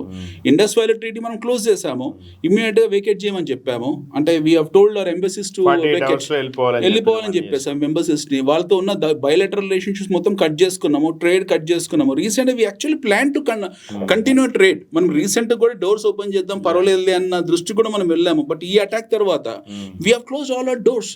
ఇప్పుడు సఫర్ అయ్యేది వాళ్ళు. మనం మెడికల్ టూరిజం కూడా క్లోజ్ చేస్తాం, ఎందుకంటే మనకు తెలియదు వచ్చేవాడు టెర్రరిస్టా లేకపోతే బాధితుడా, రోగియా, హృద్రోగియా ఎవడో తెలియదు మనకు. We will close even the doors of health care. అది కూడా ఆపేస్తాం మనము. బాలీవుడ్ని తన్నారు తంతారు ఇప్పుడు రేపు ఎల్లుండి. ఎందుకంటే వీళ్ళు స్టోరీలు చెప్తున్నారు కదా, సుష్మి సత్సేని ఇలాంటి వాళ్ళు అందరూ కూడా, మీకు వరుణ్ ధావన్ ఇలాంటి వాళ్ళు, కళకు ఎల్లలు లేవు, పాడులు మట్టి మశానం లేదని చెప్పి అన్నీ ఉంటాయి. కళ కూడా సెలెక్టివే ఇక్కడ. So we don't need them. మన వాళ్ళతో ఏం సంబంధం లేదు, ట్రేడ్ గీడ్ ఏం సంబంధం లేదు. మన ఆర్మీ రెజిమెంట్స్ ఏవైతే ఉన్నాయో ఇప్పుడు డిప్లాయ్ అవుతాయి అక్కడ. వెస్టర్న్ ఫ్రంటియర్లో మన వాళ్ళు డిప్లాయ్ అవుతారు. మనకు ఎక్సెస్ రెజిమెంట్స్ ఉన్నాయి. మొన్న ఎన్నికల తర్వాత, జమ్మూ కాశ్మీర్ ఎన్నికల తర్వాత రాష్ట్రపతి పాలన లేదు, అక్కడ ప్రజా ఎన్నికలు జరిగాయి కాబట్టి మనం ఆర్మీని డిసెంగేజ్ చేసాం అక్కడ నుండి. బట్ ఇప్పుడున్న శాంతి భద్రతల దృష్టిలో పెట్టుకొని డెఫినెట్గా మళ్ళీ ఆర్మీ ఎంగేజ్ అయిపోతుంది, మన పారాట్రూప్స్ వెళ్తాయి. సో ఇప్పుడు ప్రతిపక్షాలు, భారతదేశంలో ఉన్న ప్రతిపక్షాలు, కొంతమంది సమాజంలో ఉన్న ఇన్ఫ్లుయెన్సర్స్ కూడా ఒకటేమంటున్నారంటే భద్రతా వైఫల్యం అంటున్నారు. ఇప్పుడు మీరు చెప్పినట్టుగా అక్కడ ప్రజాప్రభుత్వం వచ్చిన తర్వాత ఆర్మీ డిప్లాయ్మెంట్ తగ్గడం కూడా కారణమా? కారణమే. ఎందుకంటే అక్కడ ఆ మేరకు అది భద్రతా లోపమా? అక్కడ సిఆర్పిఎఫ్ లోకల్ ఆర్మీ, ఇప్పుడు భద్రతా వ్యవస్థ ఎప్పుడు మనకు అది జమ్మూ కాశ్మీర్ పెద్ద యూనియన్ టెరిటరీగా ఉన్నంత కాలం కూడా మనకి ఇష్యూస్ అయినా సరే మన వాళ్ళు రియాక్ట్ అయ్యి రిటాలియేట్ చేశారు. ఎప్పుడైతే అక్కడ ప్రజా వ్యవస్థ ఏర్పడిందో, ఆర్టికల్ 370 లిఫ్ట్ అయిన తర్వాత సిఆర్పిఎఫ్ ఉంది, లోకల్ పోలీస్ ఉన్నారు, మన ఇంటర్ఫరెన్స్ తక్కువ ఉంటుంది, ఆర్మీ ఇంటర్ఫరెన్స్ తక్కువ ఉంటుంది. ఆర్మీకి హక్కులు చాలా మటుకు కోల్పోతారు. సెన్సిటివ్ ఏరియాస్ కదా, ఉండాలి కదా, ఉన్నారు, ఎందుకు లేరని కాదు. ఇది మటుకి అందుకే అన్నాను, ఇది చాలా ప్రోగ్రామ్డ్, ఇది మిలిటెంట్ మిలిషియా చేసిన దాడి కదా, ఆర్మీ దాడి. డెఫినెట్గా this people have done this massacre has been trained very selectively in a particular camp. ఏదో క్యాంప్లో చాలా ప్రోగ్రామ్, ఒక రోజు 2 రోజులు కాదు, మీరు బాగా గమనించండి సీక్వెన్స్ కూడా. కరెక్ట్ వారం క్రితము ఆసిఫ్ మునీర్ ఎవరైతే ఉన్నాడో ఆర్మీ జనరల్, హిందువులు వేరు, ముస్లింలు వేరు, మేము వేరు, వాళ్ళు వేరు అని చాలా క్లియర్గా స్టేట్మెంట్ ఇచ్చాడు. He has given a very clear statement that we are different. ఆయన పర్సనల్ ఒపీనియనా, లేకపోతే పాకిస్తాన్ ఒపీనియన్, లేకపోతే పాకిస్తాన్ ఆర్మీ ఒపీనియన్ పక్కన పెట్టండి. ఇది భారతీయ ముస్లింకి సంబంధం లేదు, వీళ్ళంతా మన సోదరులు, వాళ్ళకి సంబంధం లేదు. వీళ్ళు ఇక్కడ ఎవరైనా మనస్తాపానికి గురతో మనం చేసేది ఏం లేదు. No way connected to that. అది ఆసిఫ్ మునీర్ ఇచ్చిన స్టేట్మెంట్. అది ఆయన ఇచ్చిన స్టేట్మెంట్ ఏంటి, మేము వేరు, హిందువులు వేరు అని స్టేట్మెంట్ ఇచ్చాడు. స్టేట్మెంట్ ఇచ్చిన 2 రోజుల తర్వాత జేడీ వ్యాన్స్ ఉపాధ్యక్షుడు, అమెరికా ఉపాధ్యక్షుడు భారతదేశానికి వచ్చాడు. అదే రోజు మన ప్రధానమంత్రి గారు సౌదీలో ఉన్నారు. చూడండి సీక్వెన్స్ చూడండి. నెక్స్ట్ డే అటాక్ జరిగింది. So they wanted to send a message that మీరు వేరు, మేము గజ్వా హింద్ని మీ మీద చేస్తూనే ఉంటాము, అది చిన్న స్థాయిలో కానీ పెద్ద స్థాయిలో కానీ మా టార్గెట్ ఇక్కడున్న హిందువులు అని మెసేజ్ పంపడానికి. Our target is Hindus of India. వాడు చాలా సెలెక్టివ్గా ఈ మెసేజ్ పంపించాడు. Our target is Hindus of India, he wanted to capture Hindu women. ఈ ఐడియా ఇప్పుడు కాదు, మొహమ్మద్ ఖిల్జీ నుంచి ఉంది ఈ ఐడియా. ఈ రోజు కొత్తగా లేదు, గజనీ నుంచి ఉంది, ఎప్పటి నుంచో ఉన్న ఐడియాలజీ ఇది. ఇవి కొత్తగా పుట్టింది కాదు. ఈవెన్ పాకిస్తాన్లో ఉన్న ఆయుధాల పేర్లు కూడా గోరీ గజనీ తప్పిస్తే ఏ పినాకనో, ఏ అగ్నియో, ఏ ఇంకేదో కాదు. అంతేందుకు చిన్న టెల్ యూ గుర్తి ఒక చిన్న క్రక్స్ చెప్తాను మీకు. ఆయుధాలకు ఎన్నో పేర్లు పెట్టుకోవచ్చు. గోరీ గజనీ. గోరీ గజనీ ఎవడో ఆఫ్ఘన్ నుంచి వచ్చాడు. పాకిస్తాన్ వాడు గోరీ గజనీ వచ్చినప్పుడు ముందుగా దాడి చేసింది ఒకప్పుడు మనం ఇందాక అనుకున్న అఖండ భారత్లో పాకిస్తాన్ కూడా ఒక భాగమే కదా. వాడు ఫస్ట్ వచ్చి దాడి చేసింది అప్పట్లో ఉన్న రాజపుత్రుల్ని. రాజపుత్రులు ఎక్కడ ఉండేవాళ్ళు, ఇప్పుడు ఉన్న వెస్ట్ పంజాబ్, సింధ్, బలూచ్ ప్రావిన్స్లో ఉండేవాళ్ళు. అక్కడికి వచ్చాడు, అక్కడ స్త్రీలను అపహరించాడు, అక్కడిని అత్యాచారాలు చేశాడు, అక్కడిని దుర్మార్గాలు చేశాడు, అక్కడ అందరినీ మసాకర్ చేసిన తర్వాత మిగతా భారతదేశానికి వచ్చాడు. అంటే you are the first victim. ఇప్పుడున్న పాకిస్తానే గోరీ గజనీకి మొదటి విక్టిమ్. ఎవరైతే మిమ్మల్ని హత్యాకాండలు, దమనకాండ చేశాడో వాడి పేరే మీ ఆయుధాలకు పెట్టుకున్నావు. నువ్వు పెట్టుకోవాలనుకుంటే పేర్లు ఎన్నో ఉన్నాయి. జుల్ఫికర్ అనే పేరు ఉంది. ఇప్పుడు ఇస్లాంలో ఒక కత్తి ఉంటుంది జుల్ఫికర్ అని చెప్పి, దానికి 2010 ఉంటుంది. మీకు ఆ పేరు పెట్టుకోవచ్చు కదా, అది పవిత్రమైన పేరు. జుల్ఫికర్ అనేది పవిత్రమైన, జుల్ఫికర్ బుట్టో అది అట్ల నుంచి వచ్చింది పేరు. జుల్ఫికర్ అనే పేరు ఉంది, ఆ పేరు పెట్టుకోవద్దన్నారు. ఎన్నో ఉన్నాయి. మొహమ్మద్ ప్రవక్త ప్రవచించిన పేర్లలో ఎన్నో ఉన్నాయి, కానీ అవన్నీ పక్కన పెట్టారు. Look at the mind set of this people. భారతదేశం మీద దాడి చేయడానికి మిసైల్ తయారు చేసుకుని దాన్ని పెట్టుకున్న పేరు మొహమ్మద్ గోరీ గజనీ. మొహమ్మద్ గోరీ గజనీ అంటే ఎవరు? ఒకప్పుడు మీ మీద దాడులు చేసిన వాడే. So this is a mind set of this people. So ఇది ఓన్లీ పాకిస్తాన్ వరకే పరిమితం. పాకిస్తాన్లో ఉన్న టెర్రరిస్ట్ ఫ్యాక్టరీలో ఏవైతే ఉన్నాయో వాళ్ళ మైండ్ సెట్, వాళ్ళ ఐడియాలజీ ఇదంతా. ఇలాంటిది మీకు ఆఫ్ఘనిస్తాన్లో లేదు. మన మీద ఆఫ్ఘనిస్తాన్లో దాడులు చేయలేదు, మన మీద బంగ్లాదేశ్లు దాడులు చేయలేదు, మన మీద ఇరాన్ దాడి చేయలేదు, మన మీద ఏ అరబ్ కంట్రీ దాడి చేయలేదు. ఇన్ఫ్యాక్ట్ మనకు వాళ్ళకున్న రిలేషన్షిప్స్ ఆర్ వెరీ స్ట్రాంగ్. మన మీద ఎంతసేపు దాడులు చేసేది ఒక selective groups of Pakistan, that which is been run by the Pakistan army. Pakistan army is working like a militia, వాళ్ళ వర్కింగ్ స్టైల్తో మిలిషియాలా ఉంది. దాన్ని మనము వేర్ల కూకటి వేలతో సహా లేపి అవతల వారేయాలంటే the only method is to engage on LOC. LOC ఏదైతే ఉందో పాడమల్ల ఎల్ఓసి, దాన్ని తీసి అవతల వారేయాలి. మన ఆక్రమిత భూమి అయితే మన భూభాగాన్ని మనం తీసేసుకొని వాళ్ళని we have to go for bullet to bullet. అదొకటే జవాబు, ఇంకొకటి లేదు. రైట్, మీకు కత్తే సమాధానం ఇక్కడ. Okay, right, thank you. అయితే చాలా చాలా పాజిటివ్ టేక్ హోమ్ మెసేజ్ మన చర్చలో వచ్చింది. మీరు చెప్పిన ఉదాహరణ మళ్ళొకసారి నేను రిపీట్ చేస్తా. ఈ ఘటన చాలా విషాదకరమైన దారుణమైన ఘటన జరిగినప్పుడు ప్రధానమంత్రి మోడీ గారు సౌదీ అరేబియాలో ఉన్నారు. సౌదీ లాంటి ఇస్లామిక్ అరబ్ దేశాలు అరబ్ కంట్రీస్ అన్నిటితో కూడా మంచి సంబంధాలు ఖండించారు కూడా. వాళ్ళు నాకు నవ్వు వస్తుంది, అంటే కోపం నుంచి వస్తున్న నవ్వు. యాక్చువల్లీ నీకు తాలిబాన్లు ఖండిస్తారు, అరబ్ కంట్రీస్ ఖండిస్తాయి, ఈడున్న మేధావులకి ఏమైంది అర్థం కావట్లేదు నాకు. మేధావులు కదా, ఇది చాలా దారుణం, దుర్మార్గం. But good thing is will end this on a positive note that హిందువులు ముస్లింలు అందరూ సఖ్యతతో ఉండాలనే ప్రయత్నాలు మన భారతదేశ పాలకుల వైపు నుంచి కూడా జరుగుతున్నాయి. మనము హిందువులు ముస్లింలు కూడా పరస్పర అపనమ్మకాలు దూరం చేసుకోండి. ఇది పాకిస్తాన్తో మనకు వైరం, పాకిస్తాన్ టెర్రర్ ఆర్గనైజేషన్స్తో వైరం. భారతదేశాన్ని నిర్మూలించాలనుకునే వాళ్ళ ఒక ప్రమాదకరమైన ఐడియాలజీతో మనం కొట్లాడాలి తప్ప అన్నదమ్ములుగా మనం మన దేశంలో ఉండే హిందూ ముస్లింలు కొట్లాడకూడదు అనేది take home message of this topic. Thank you. Keep watching 3TV. Thanks Anil. Thank you sir.